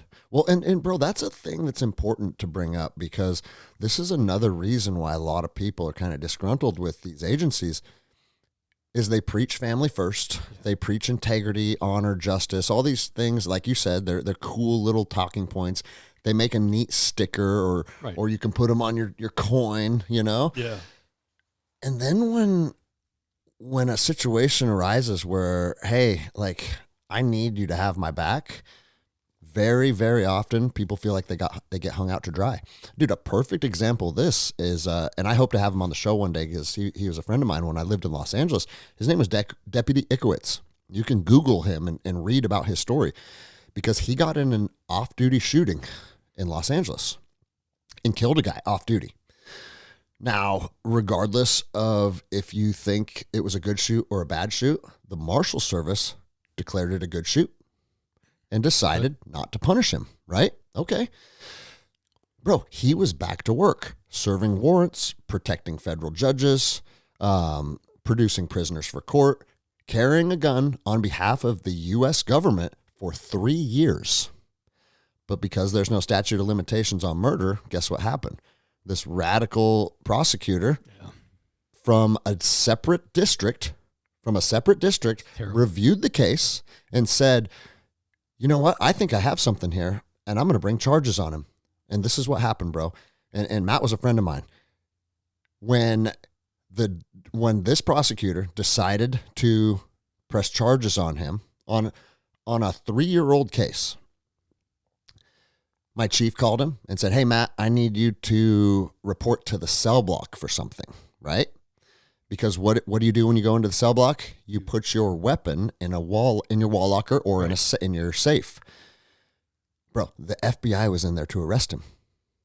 And that's why they had him hey, can you have him come in the cell block? Because that'll have him put his gun up. So now someone that's been in your agency for a long time, right out of the gates, you did me dirty like that, right?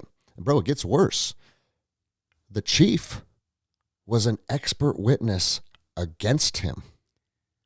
That's terrible. And testified against him and said, yes, I do think he made some bad choices. And it became very apparent to the whole district, like, oh, as soon as you're under scrutiny, they fucking turn their back on you.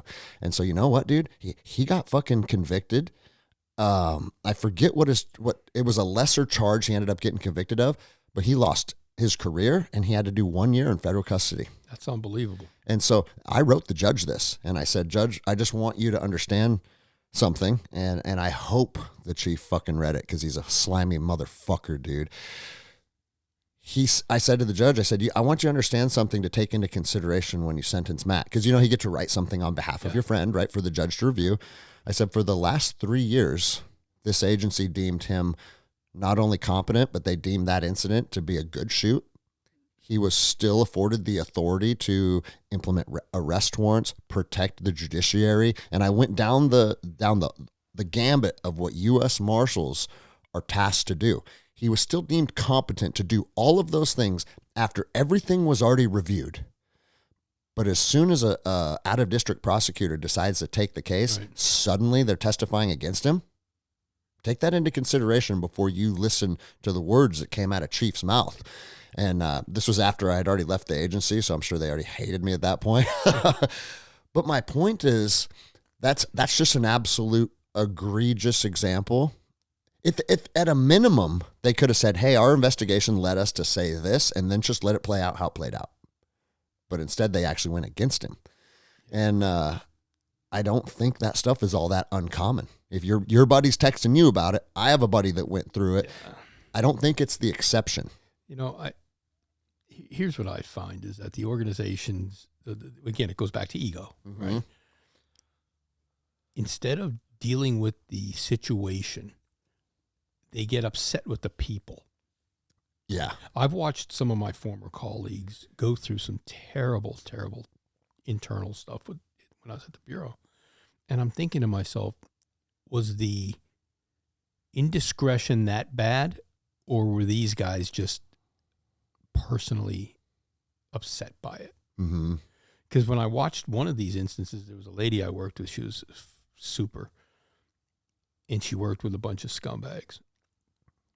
And maybe scumbags isn't the right word, but they were marginal folks. Yeah. Right? And they all kind of did the whole, like, they turned on her, complained. The office gets inspected. They give her up. And I watched her career get destroyed. And I actually had to go out with her one time because I was acting in a higher supervisory role. I went out there and chewed all their asses out and said, listen, we're not doing this and that, and you guys got to pull your shit together. Well, they gave her up. They destroyed her career. I mean, just tortured this woman until she was on her, like, the day of her 20th anniversary, she retired and left, right? Mm-hmm. And I'm thinking, when did we get to that point of pettiness inside of our organizations that this is what our leaders do to their people? Bro, there's a lot of it. There's a lot of it. But how do we get there? Well, I can tell you one way that we get there, or that we got there, was that we allowed pettiness between deputy to deputy. And I'm sure you saw it in the FBI. Yeah, people would have these little tiffs. Of course. You listen to the show sometimes, so maybe you've heard this, but we had what was called the share drive. And the share drive was where all certain documents were accessible to the entire district. Right. One thing that was always put on the share drive were our qualifications. So if you carry a taser, or you carry this, or you carry that, you have to have a qualification. I think it's annually. And if you were out of qual and you had your taser on your belt, that's a policy violation.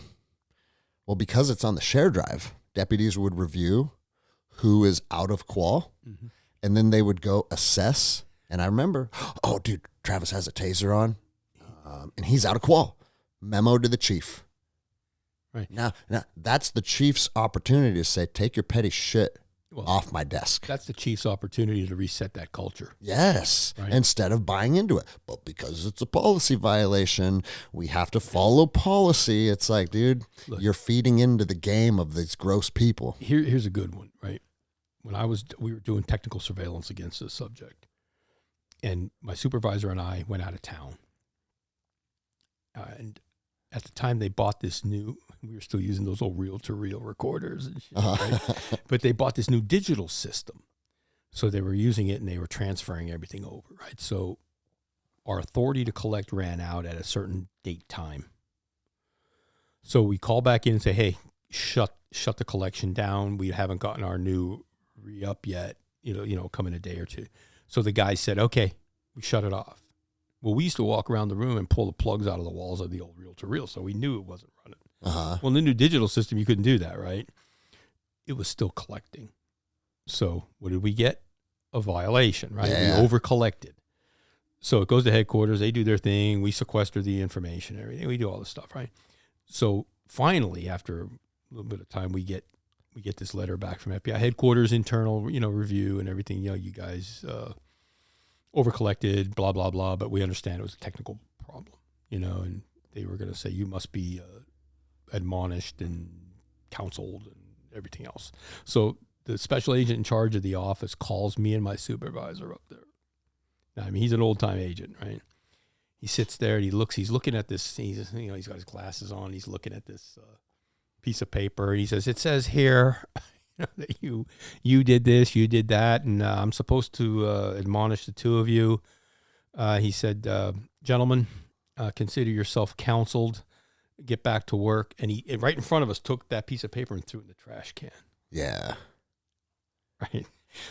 Just right in front of us. He said, consider yourself counseled, get back to work. Perfect. Right. He allowed the policy to play out how it's supposed to be played out. Exactly. And then but also letting you guys know this is bullshit. Get back to work, guys. Yeah. Right. This is bullshit. And then he, right in front of us, threw it in the trash. Yeah. So there were those guys still out there. It's like, hey man, we knew it was outside of policy. Nobody did anything maliciously. It was a technical problem. But nowadays, I mean, that's a strike on the career, man. You did an overcollection. That's a compliance issue. You may have to go before a board. And I'm thinking, again, why would I want to do a technical collection operation again if I know that I'm going to be subjected to that garbage? It's disincentive. I had an argument with the folks at headquarters when I was there about, new FISA stuff and everything. I said, you are going to see the use of FISA technical collection go down because you're making it too onerous and you're making it to where these agents are being asked to take responsibility for things that they can't control. That'd be like you being an affiant somewhere, swearing out an affidavit, and there's a bunch stuff in here that somebody else put in it that you don't know where it came from, but you have to stand there and swear to it. And we're asking agents to do that. They're not going to do it. Yeah. And just a couple years ago after I left, I don't know if you saw it in the news media, but FBI use of FISA authority is way down. No kidding. I mean, but these guys, they wouldn't stop and think about how are we screwing the guys and ladies out on the street with these policies and these, what I try to call them is like they're punitive measures. They're penance-based policies. Yes. Right? You made a mistake, we're going to punish you with policy. Instead of saying, why did this happen? You didn't have enough training. You didn't know. Oh, maybe you just didn't care. You'll be sanctioned separately. So, and a guy said this to me one time when I was, we were looking at some intelligence stuff, and he goes, hey, look, he said, I don't like this stuff around here. He's a guy been around forever, so he didn't give a shit what he said to anybody. And I'm the head of the office, so we're sitting there, and he goes, "Hey, I don't like this shit where one person pisses in the bed, and we all have to wear diapers." I'm thinking, God, he's right. Yeah, he's right.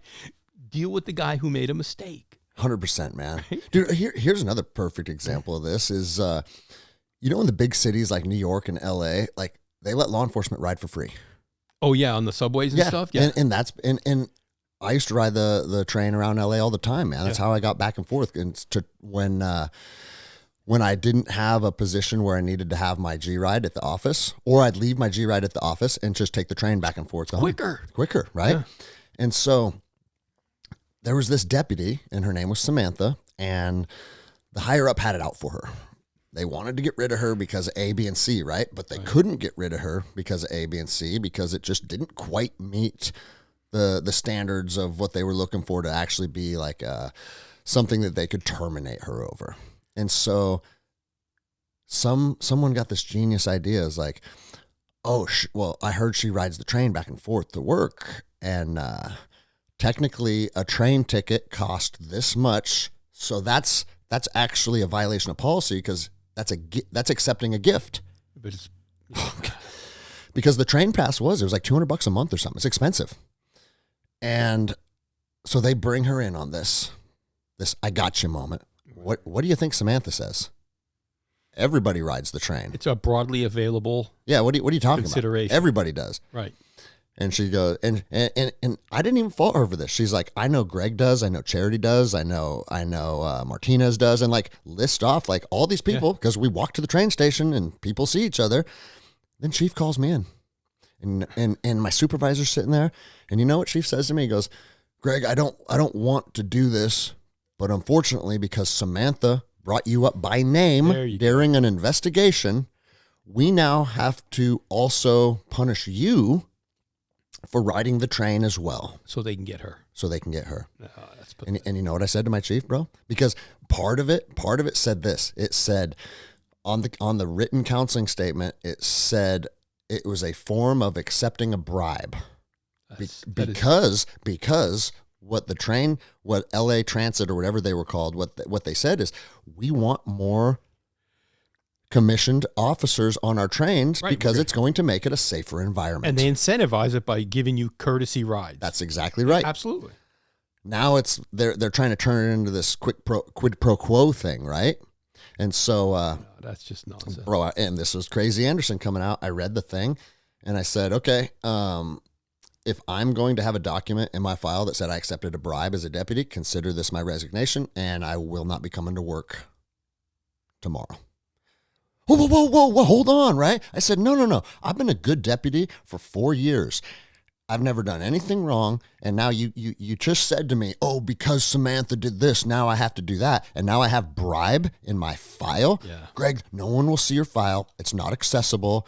I said, what if an attorney goes on a fishing expedition? You're going to get murdered I'm going to get murdered in court, and you're willing to do that to me? Yeah. Consider this my resignation if you need to put that in my file. And I went home. The next day, they call us all in, and they said, guys, we decided to review the case and we're going to land on a verbal counseling statement and not a written one. I said, oh, imagine that, dude. But bro, you have to be willing to throw your career away so they don't do that to you. Yeah. It's the same shit, bro. Yeah, but that's the problem is those guys in charge, guys like that, and every organization has them, right? Mm-hmm. They are, I don't know how to put it, but like these self-righteous folks who look at the letter of policy, not the intent. That's right. Right.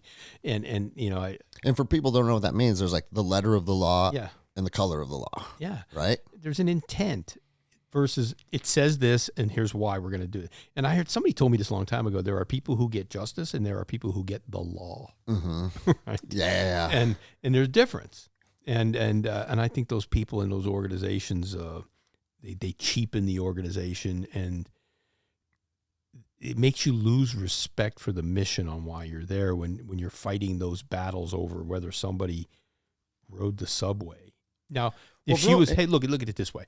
If she was strong-arming her, badging her way in and getting a special ride, you know, where she was like, you know, badging her way through and nobody else was doing that, and exactly LA Transit wasn't offering that service, then you got to call her and say, what are you doing? Yeah, what are you doing? Yeah, what are you doing? You can't do that, right? But the fact is they're willing to take those things, and it's that pettiness that I can't stand it. And they're willing to take those instances and use them to punish, and it's punitive. Well, and bro, here's the thing that and what was the benefit of doing that? I mean, they wanted to get rid of this. They wanted, yeah, exactly. It's a witch hunt, you know. But it's like, dude, if I work at Chipotle, and you come down on me for some bullshit, and you're threatening what I do, at the end of the day, I'm wrapping burritos up, right? Yeah. And so, like, if we don't work out and we have to go our separate ways, so be it. Yeah, hey, and we get in there. Hey, Anderson, you're using too much guacamole. Yeah, exactly. Oh, yeah. But my job involved knocking people's front doors off of their hinges and going into their house and depriving them of their freedom under the threat of fucking force, right? It's inherently dangerous. And so you expect me to put my ass on the line for an agency where I could potentially lose my fucking life. And you're worried about that. And you don't even have my back when it comes to riding a train. Yeah, and that's where you lose faith in your management and your organization. And I think that's where we are, though, and that's what's created this timidity where everybody does it. And to me, law enforcement is becoming a spectator activity. Yeah, they don't want to get in there and bust heads anymore. They don't want to get in there and take care of business. Hey, I'm gonna stay in my squad car. I'm gonna keep my windows up. I'm gonna ride through. Hopefully, nobody throws any shit at my car. And bro, here's the thing: statistically, are you gonna be one of those cops that's on the evening news being charged for something that is clearly politically motivated? Probably not. But when we see these events take place time and time and time again, I think it's difficult for officers to not come to the conclusion. It's like, fuck, man, that could be me. Absolutely. And the truth is, it could be. No, I think the chances are more and more likely that it will be. If you're an active, assertive law enforcement officer, it's gonna be you. Yeah. Right. What do you think about that guy Daniel Penny getting? I was so happy. I was so happy to see him get acquitted. And because here again, do you know what you want to talk about? The deep state. You know why they had such a hard on to go after him? Because he represents men that say, you're not going to fucking bully me and you're not going to bully my community. That's what he represents. You can't have that, dude. You can't have someone out there that empowers people or motivates people to do the right thing. Or how about somebody who's not going to stand there and just take shit from some That's what I'm saying. half crazy dude. Yeah, we can't have men that actually step up and be men. Bro, do you think in the 1950s, if there was a guy on the train running up and down telling women he's going to stab them, that it would last 2 seconds? So a couple of dudes would have tuned him up. Right fucking now, dude. You know? But now we're expected to just say, oh, hey, you know, because A, B, and C, I know what the right thing is, but if I do this, this might happen and that might happen. It's like, no, fuck that guy. They're creating sheep. And they want sheep, dude. They hate people that aren't sheep. Yeah, and I mean, bro, it's the whole fucking it's the playbook that they've been forcing down our throats since 2020. Yeah, but it's all that Marxism, man. Yep. But get this, when I was talking to my wife about it, and she was out and she sent me a thing, you know, acquitted, with this exclamation point. So I'm looking at it and I'm thinking, all right, what is the actual outcome here? And I thought to myself, what they did, fortunately, was that they did not outlaw Good Samaritanism. Yes, that's right. Because you think about it, you hear about it now. Nobody wants to help anybody anymore. Nobody wants to do anything. Everybody just whips out their phone and stands around and raising hell, right? If that man would have went to jail, more people would feel neutered. You would just immediately have destroyed Good Samaritanism. Yeah. Oh, there's a woman being assaulted over there. You know what? Either I'm gonna look the other way, or I'm gonna take my phone out. Yeah. And I'm gonna film it, right? And what they did was they allowed Good Samaritanism or the public assistance of others to survive another day. Yeah. That's what I saw. No, I saw it too, man. And I think there is a shift in our culture. And I mean, it's why we're seeing all of these people getting voted out. It's why we're seeing instances like that playing out the way that they're playing out. People are fed up with it, man. Well, they should be. And we're going down a bad path of weakness and this bad behavior. And there's no sense of decorum anymore on anything. Well, and it's people feel that the government is only out for political agendas. Of course, they weren't there to try and have justice served against Daniel Penny. They were there to make sure that men that want to be men are going to be fucking stomped down and told what the fuck to do. Well, they're going to show you. If Bro, you stick your head up. And I don't remember if we talked about this last time or not. Same shit with January 6th.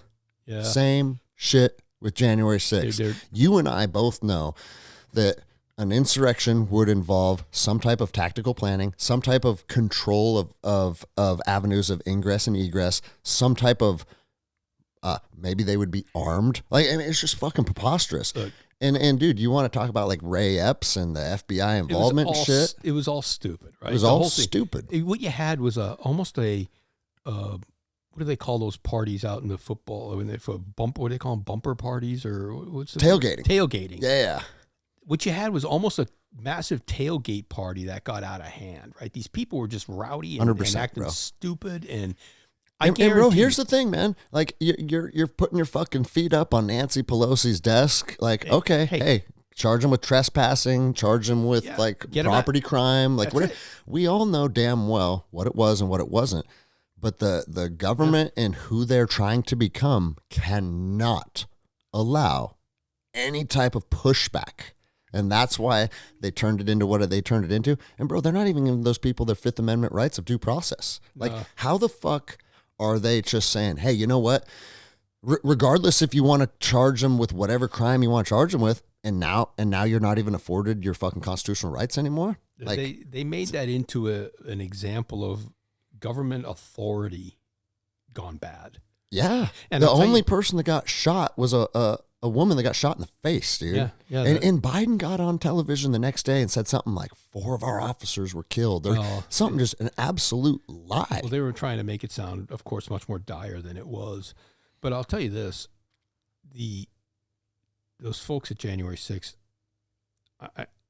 they probably shouldn't have, kind of broke in some of the offices and all that stuff. You do what you do. You nailed it when you said it was people being out of control and being dumbasses. Yeah, they were just being stupid. And I agree. That's why. And guess what? That's why I wasn't there. I had buddies who were like, you're going to come to the... No, I'm not. My wife wanted to go up that day, and I said, absolutely not. Same, bro. Because here's the deal. Yeah. Like, I'm not going to... Like, oh, you're afraid? No. I'm not afraid of anything. I'm also not going to get roped into some bullshit because... that didn't affect any type of change. What that did is that fucking allowed them to paint this fake fucking picture. Well, it was a catalyst for them to launch a lot of other authoritative activities. It's insane, dude. It's not authoritarian activities, right? Yeah. And what I'd like to see is them to go back and look through all these. I still see people getting arrested for January 6th stuff every day. But if you were violent, you should be put in a pile over here. Of course. Right? And if you were not violent, but you were just on location, you should be put in a pile over here. And there should be another review to say, okay, were these guys actually, do these guys, the violent people need to be slapped around a little bit? What about these other people? No, right? like I said, There has to man, be a review. if you broke the law, you broke the law. Yeah. And if you're kicking doors in and you're breaking windows and you're disregarding commands to, hey, this area is off limits, you can't go here, whatever it is, right? I don't think anybody whose brain works says like everyone could just do whatever they want. Yeah. But it was almost immediately clear. It's like, oh, they're shifting the narrative. Like Andy Frisell always says, they're rewriting history. You know? Well, they're rewriting the account. Yeah, that's right. Right? And even now, history is already written, and they're still changing it for a different account of what happened. What do you say to the people that claim that was a big undercover FBI operation? Because I know, bro, a lot of people believe that. I think they give the FBI a lot of credit that they don't deserve on that one. Yeah, they're not that good. But what I would say is that the FBI's involvement there was not out of the norm, right? In a big event like that. Do you mean DC, having guys that are undercover, that are in the crowd? Yes. Yeah. They have mobile surveillance teams that will walk around, watch what's going on. They'll be on location to provide ground truth for anybody back in a command post to say, hey, we're here and there's a disturbance. No, we're here. There's nothing going on. You know, yeah, that's what they're there for. Now, all the other nonsense about having a bunch of sources there and all the CHSs and all that stuff, that's also not uncommon because you have folks that work for the Bureau in a certain capacity. They're there to gather information for the Bureau, right? Hey, who was here? Hey, all these radical dudes, you know, and these militia guys were here. Okay, any issues? Who should we watch out for? I'll be in attendance. I'll let you know who shows up. You know, whatever, right? That's how the FBI collects its information. For January 6th, though, what happened was, again, the FBI didn't do itself any favors. Instead of coming out and saying, yes, it's standard protocol for us to have. We can't talk about it. And here's the thing. Now you draw your own conclusions. There you go. Yeah. Right? I just left a nice big gap. Now you're going to fill it with whatever you want, and it's probably not going to be good for the Bureau. Another thing is, and I think that this is a bad trend. When I watch FBI people go to the Hill, a lot of times now they're either not prepared or they're belligerent. Mm-hmm. And when I see people up on the Hill and they say, well, is it standard practice for you to have people in the audience? And you can say, yes. Well, why would you do that? Oh, because of safety surveillance. This is how we do this, that, and the other, you know, ground truth, whatever. Oh, okay. Yeah. Right? But when you give them the whole, we can't talk about that, that's an ongoing investigation, what does that immediately signal to you?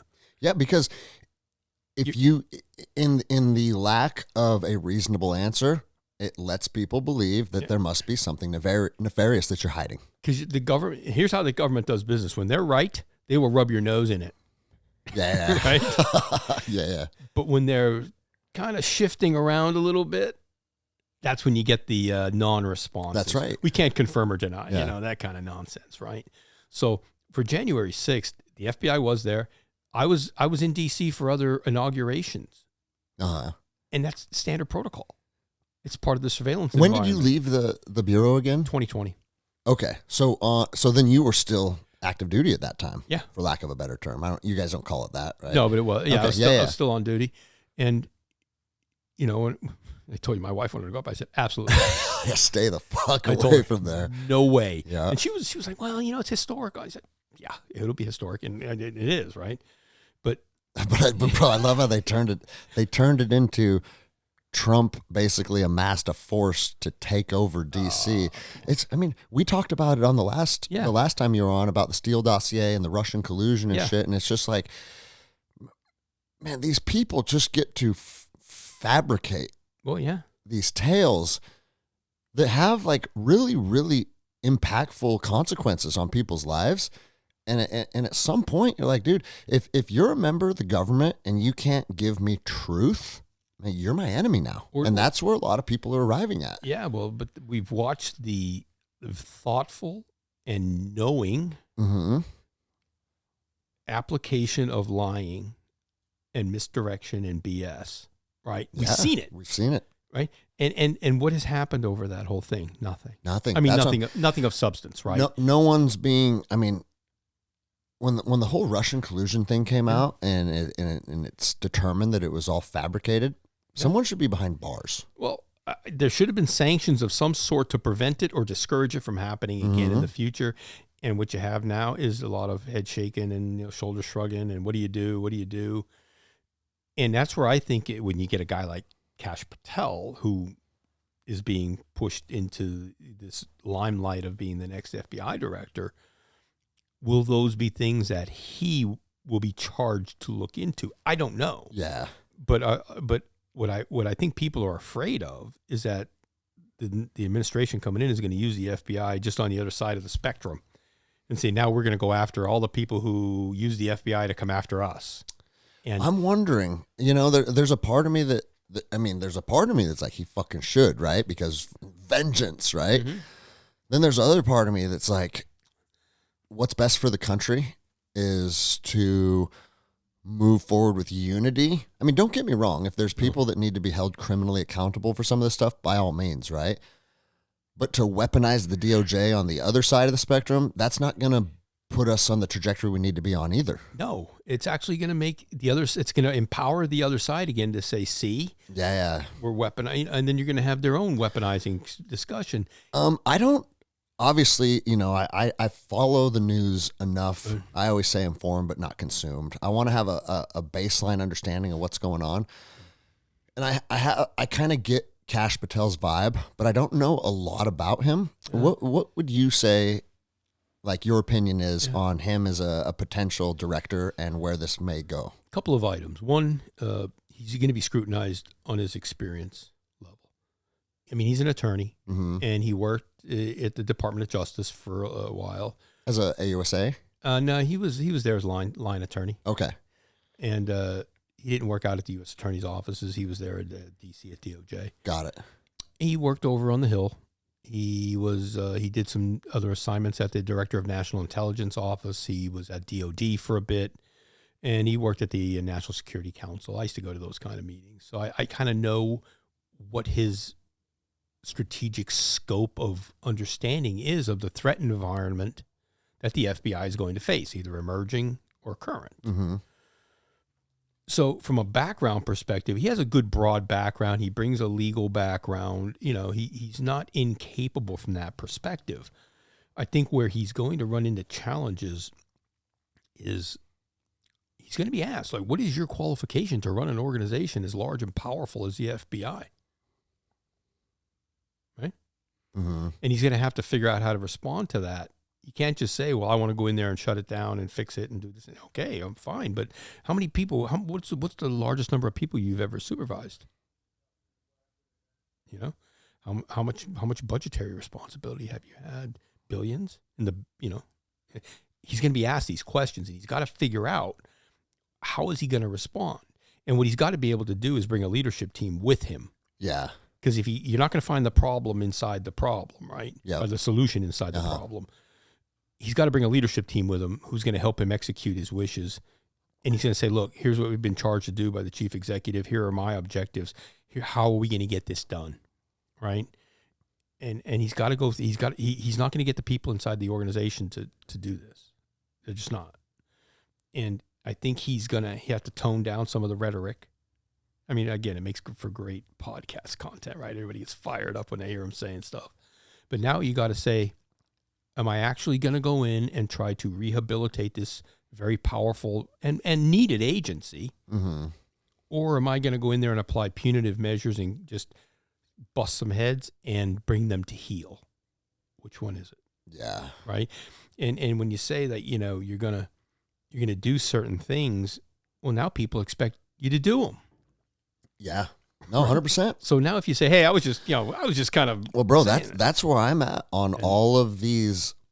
There's a level of excitement around the direction of the government with Kash Patel, with RFK, with Elon Musk, with Vivek Ramaswamy, like all of these people, with Tulsi Gabbard. Like it's an environment of real change. Yeah, and it's like you're saying these things, and I'm hopeful. Can you do them? But are you gonna? Not only can you, but are you gonna actually go out there swinging and give a real shot at affecting change in the things that you claim you're going to change? Yeah.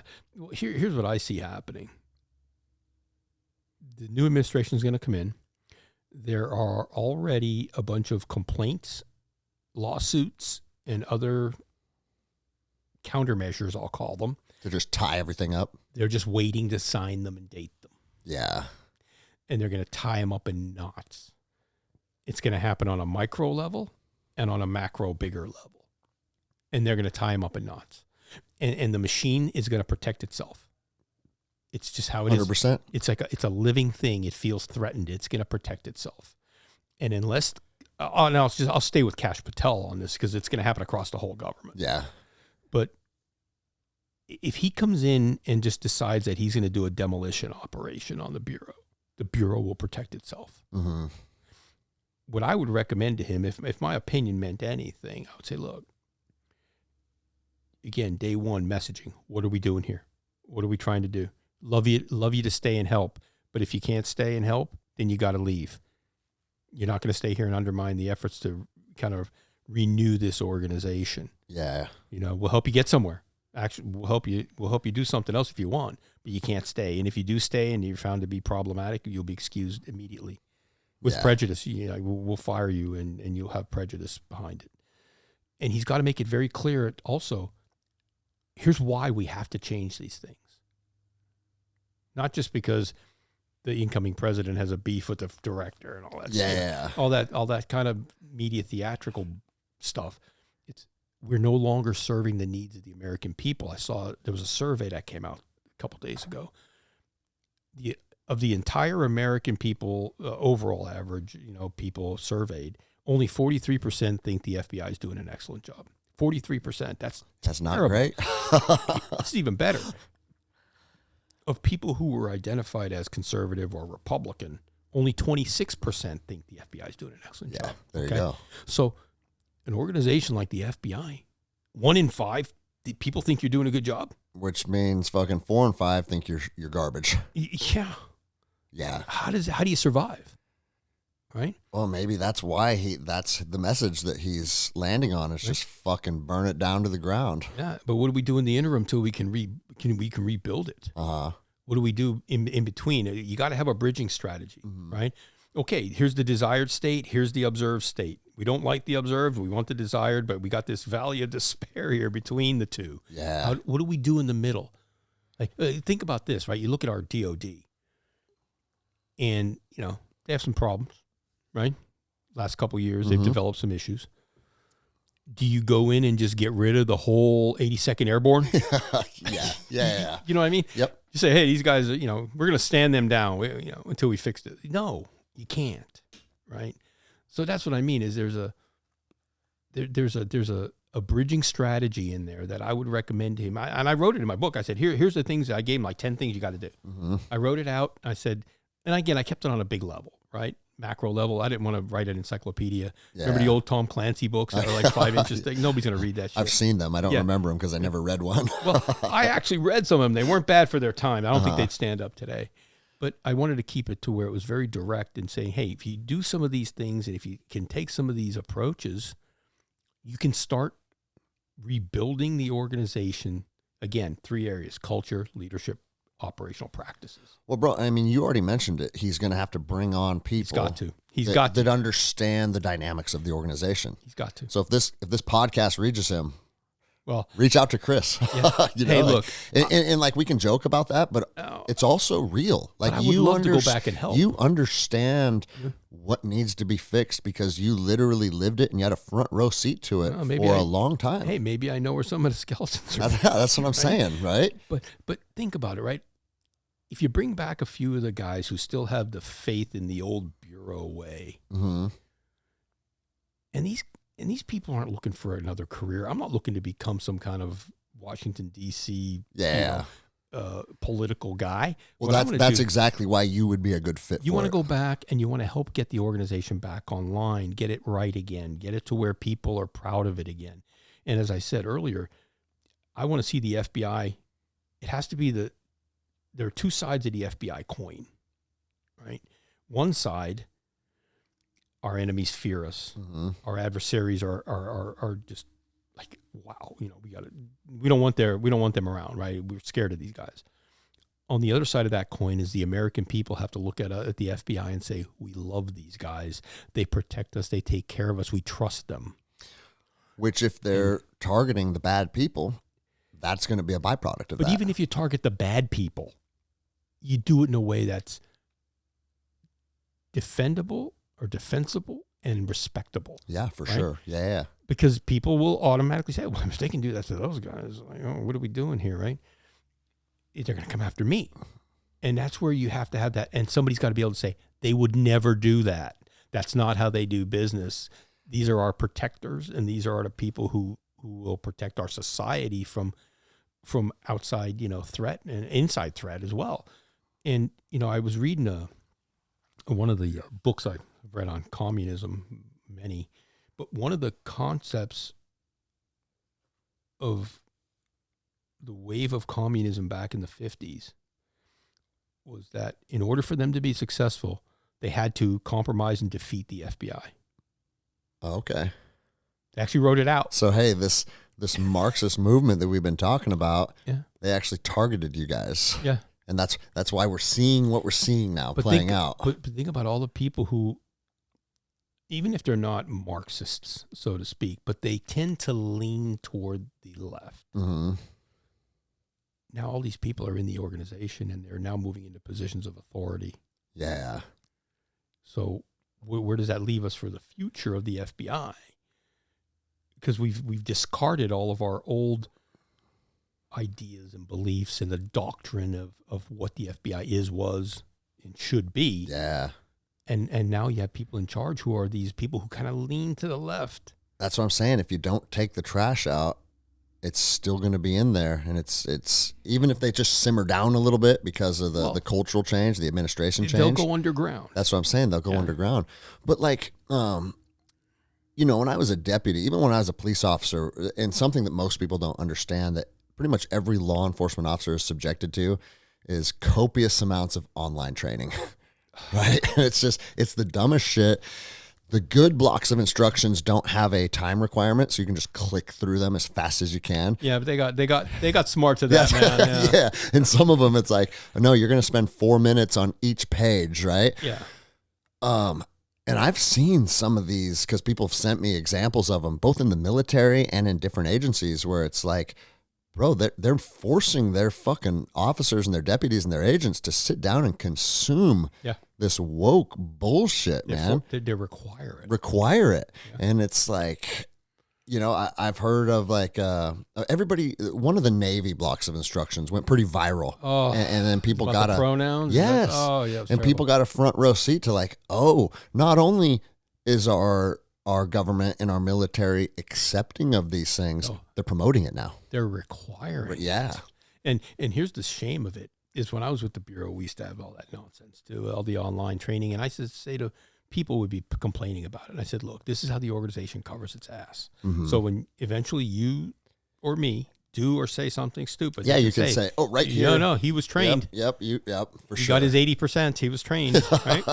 And that right there should be a red flag. Why are they so fucking concerned with covering their ass? Exactly. But when I wrote about the training in the book, it was one of the things I mentioned, training.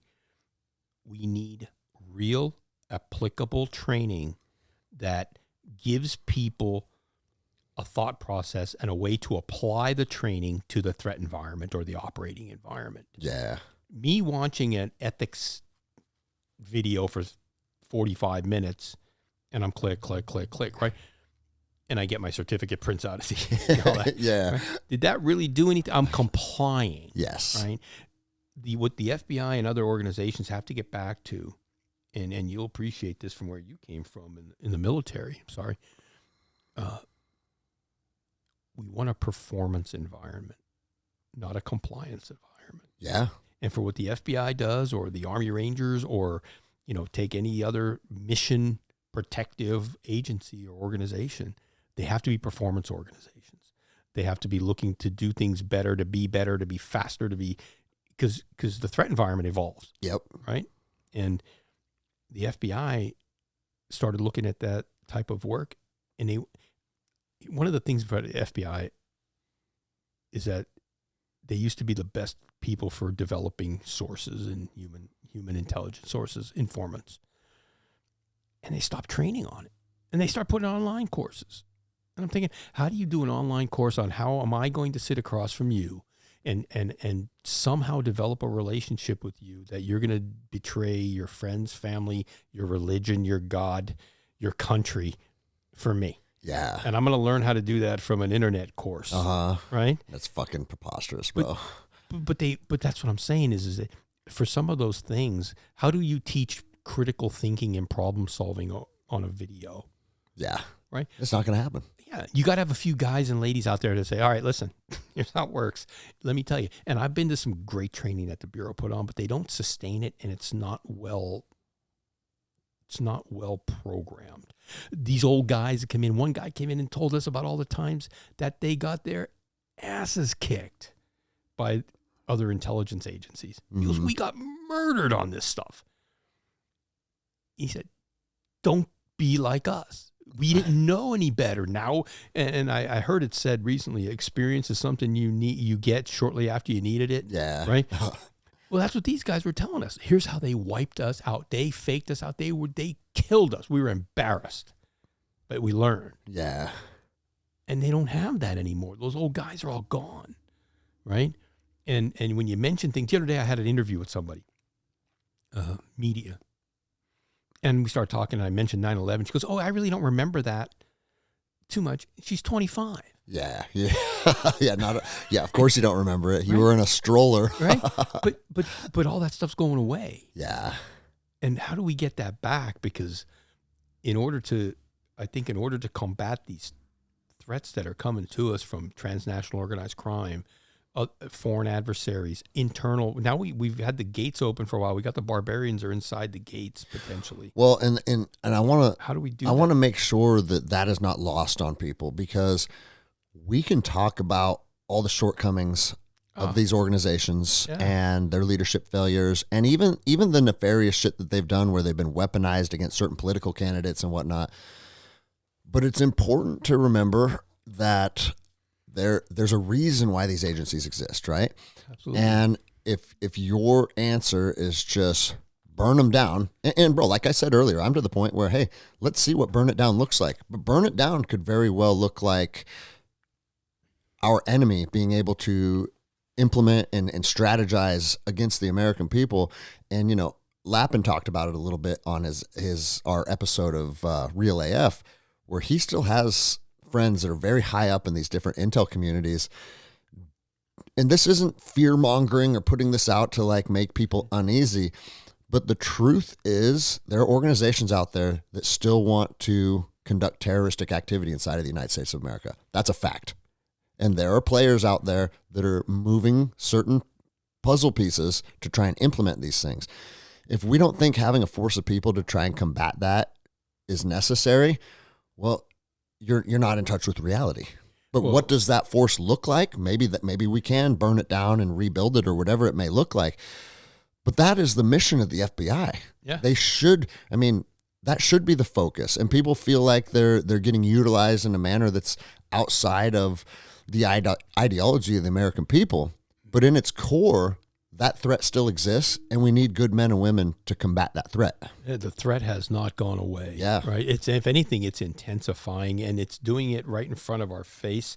And we have a willful blindness to it, right? Because it's ugly and it's scary. Yep. And we don't want to realize that we have these issues, right?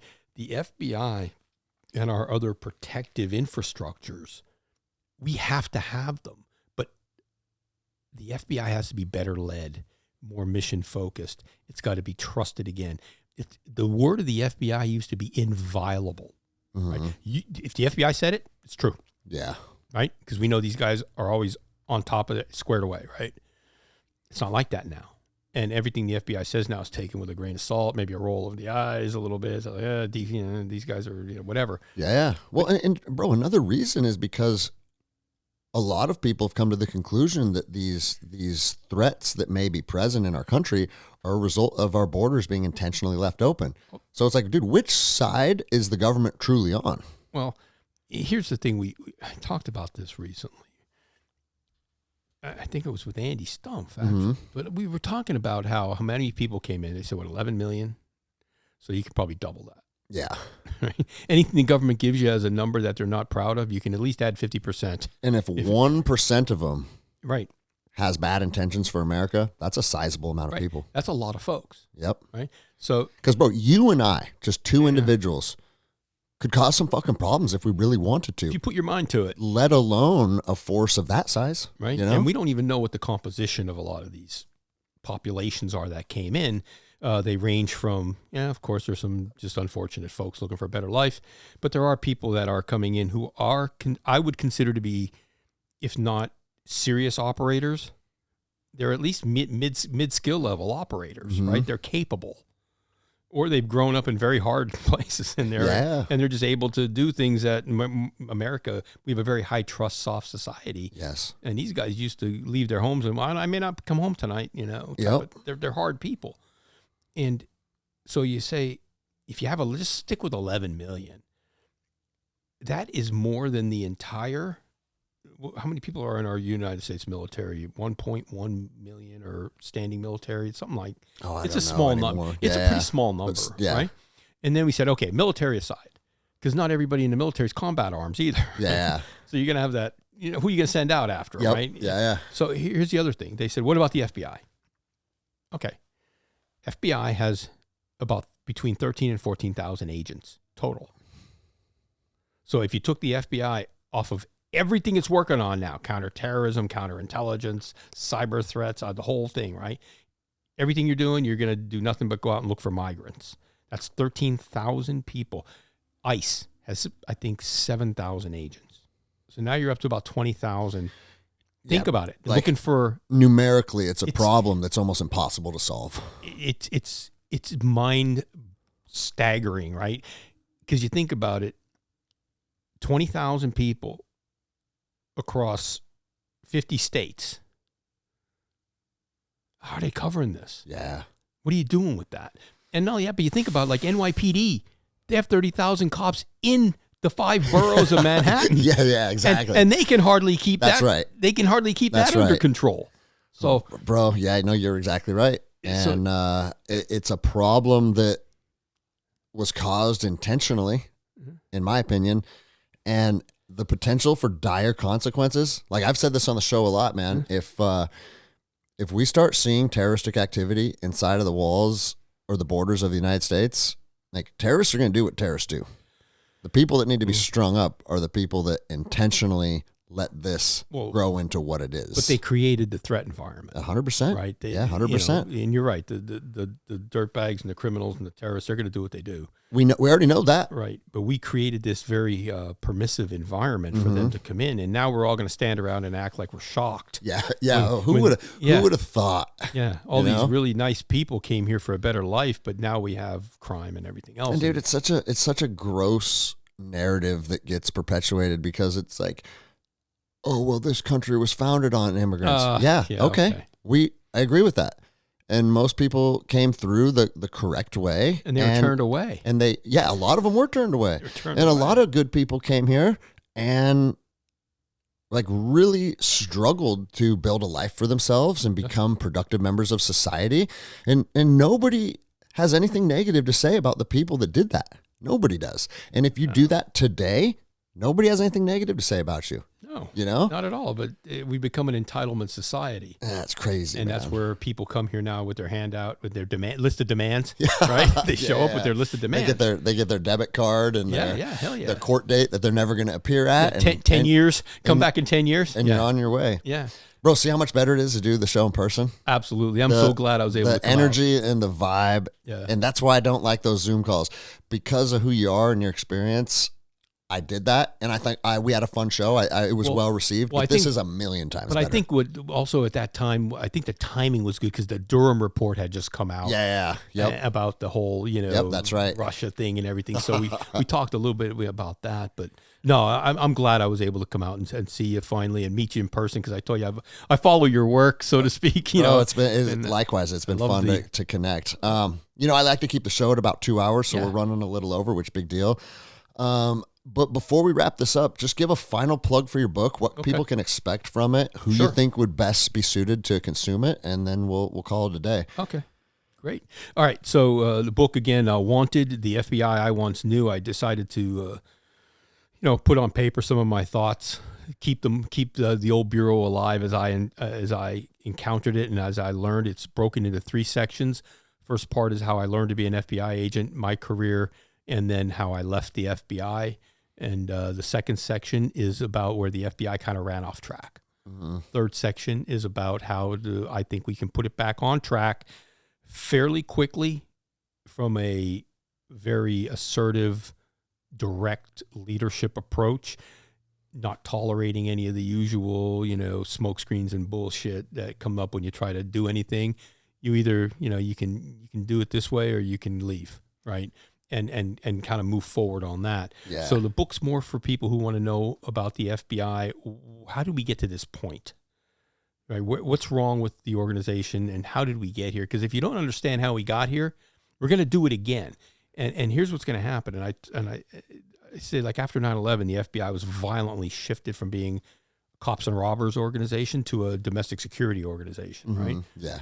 And much of what was still good about the FBI was discarded. It was just thrown out in a big junk heap, saying you guys can't do anything right.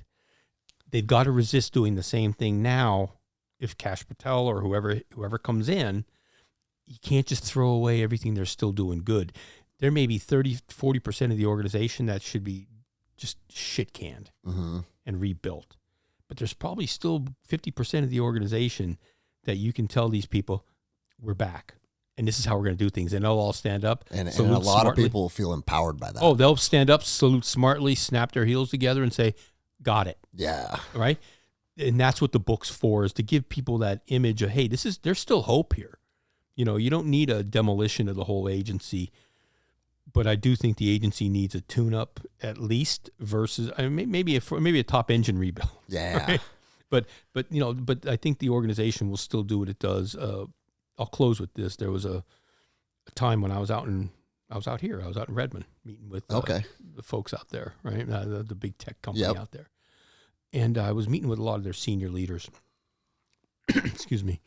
And they asked me, what's going on in DC? All this stuff's going on. This was, 2018 timeframe. And I said, all right, look, do not be worried about the FBI. This is the FBI that protected you, your parents, and your grandparents. And it's the FBI that will protect you, your children, and their children. Don't worry about the men and the women of the FBI. They will not fail you. I started feeling kind of mushy on that after I retired. And I was like, oh, maybe I don't feel so sure on that. But that's why I wrote the book. There you go. Yeah, I like that. And I don't think the men and the women of the FBI will fail you if you allow them to do the job and you provide them with the leadership, the just cause that they require to do the job that they're called to do. And you treat them with a bit of professional respect as professionals, right? And right now, I don't think that's going on, and that's where the leadership environment's got to change. So if anybody does read the book, I appreciate the support. It's about getting the message out there. Somebody asked me the other day, how many books have you sold? I said, I don't have any idea. Right? I have no idea. That's hard to track, huh? Yeah, it's hard to track, and I'm not even looking because that's not what I want to focus on. Yeah. What I want to focus on is, if you read the book, I appreciate the support, but people have to understand that this is their FBI. It's my FBI, your FBI, and we're not getting what we deserve from the organization right now. So that's what I want to give people a framing to say, this is what we should be expecting from our FBI agents and their leaders. This is what we, the people, demand. Dude, I love that. Do you have any social media outlet or email if people wanted to reach out for whatever reason? Yeah. I do X. The formerly Twitter. Yeah. Right? Okay, do this. Just send me a link to your X profile. I don't do Twitter, so I won't be able to go find you and pull that. But we'll just put it. Yeah, we'll put your contact info in the show notes, and that way, if people want to reach out for whatever reason, they have access to you. And just chrispiehota@gmail.com. Okay. Keep it pretty simple. Yeah, right? I like that. And but I appreciate coming out and seeing you, meeting you in person finally, and seeing your place out here at the jiu-jitsu gym. And just want to thank everybody for listening, and hopefully we'll see a better FBI soon. Hell yeah, dude.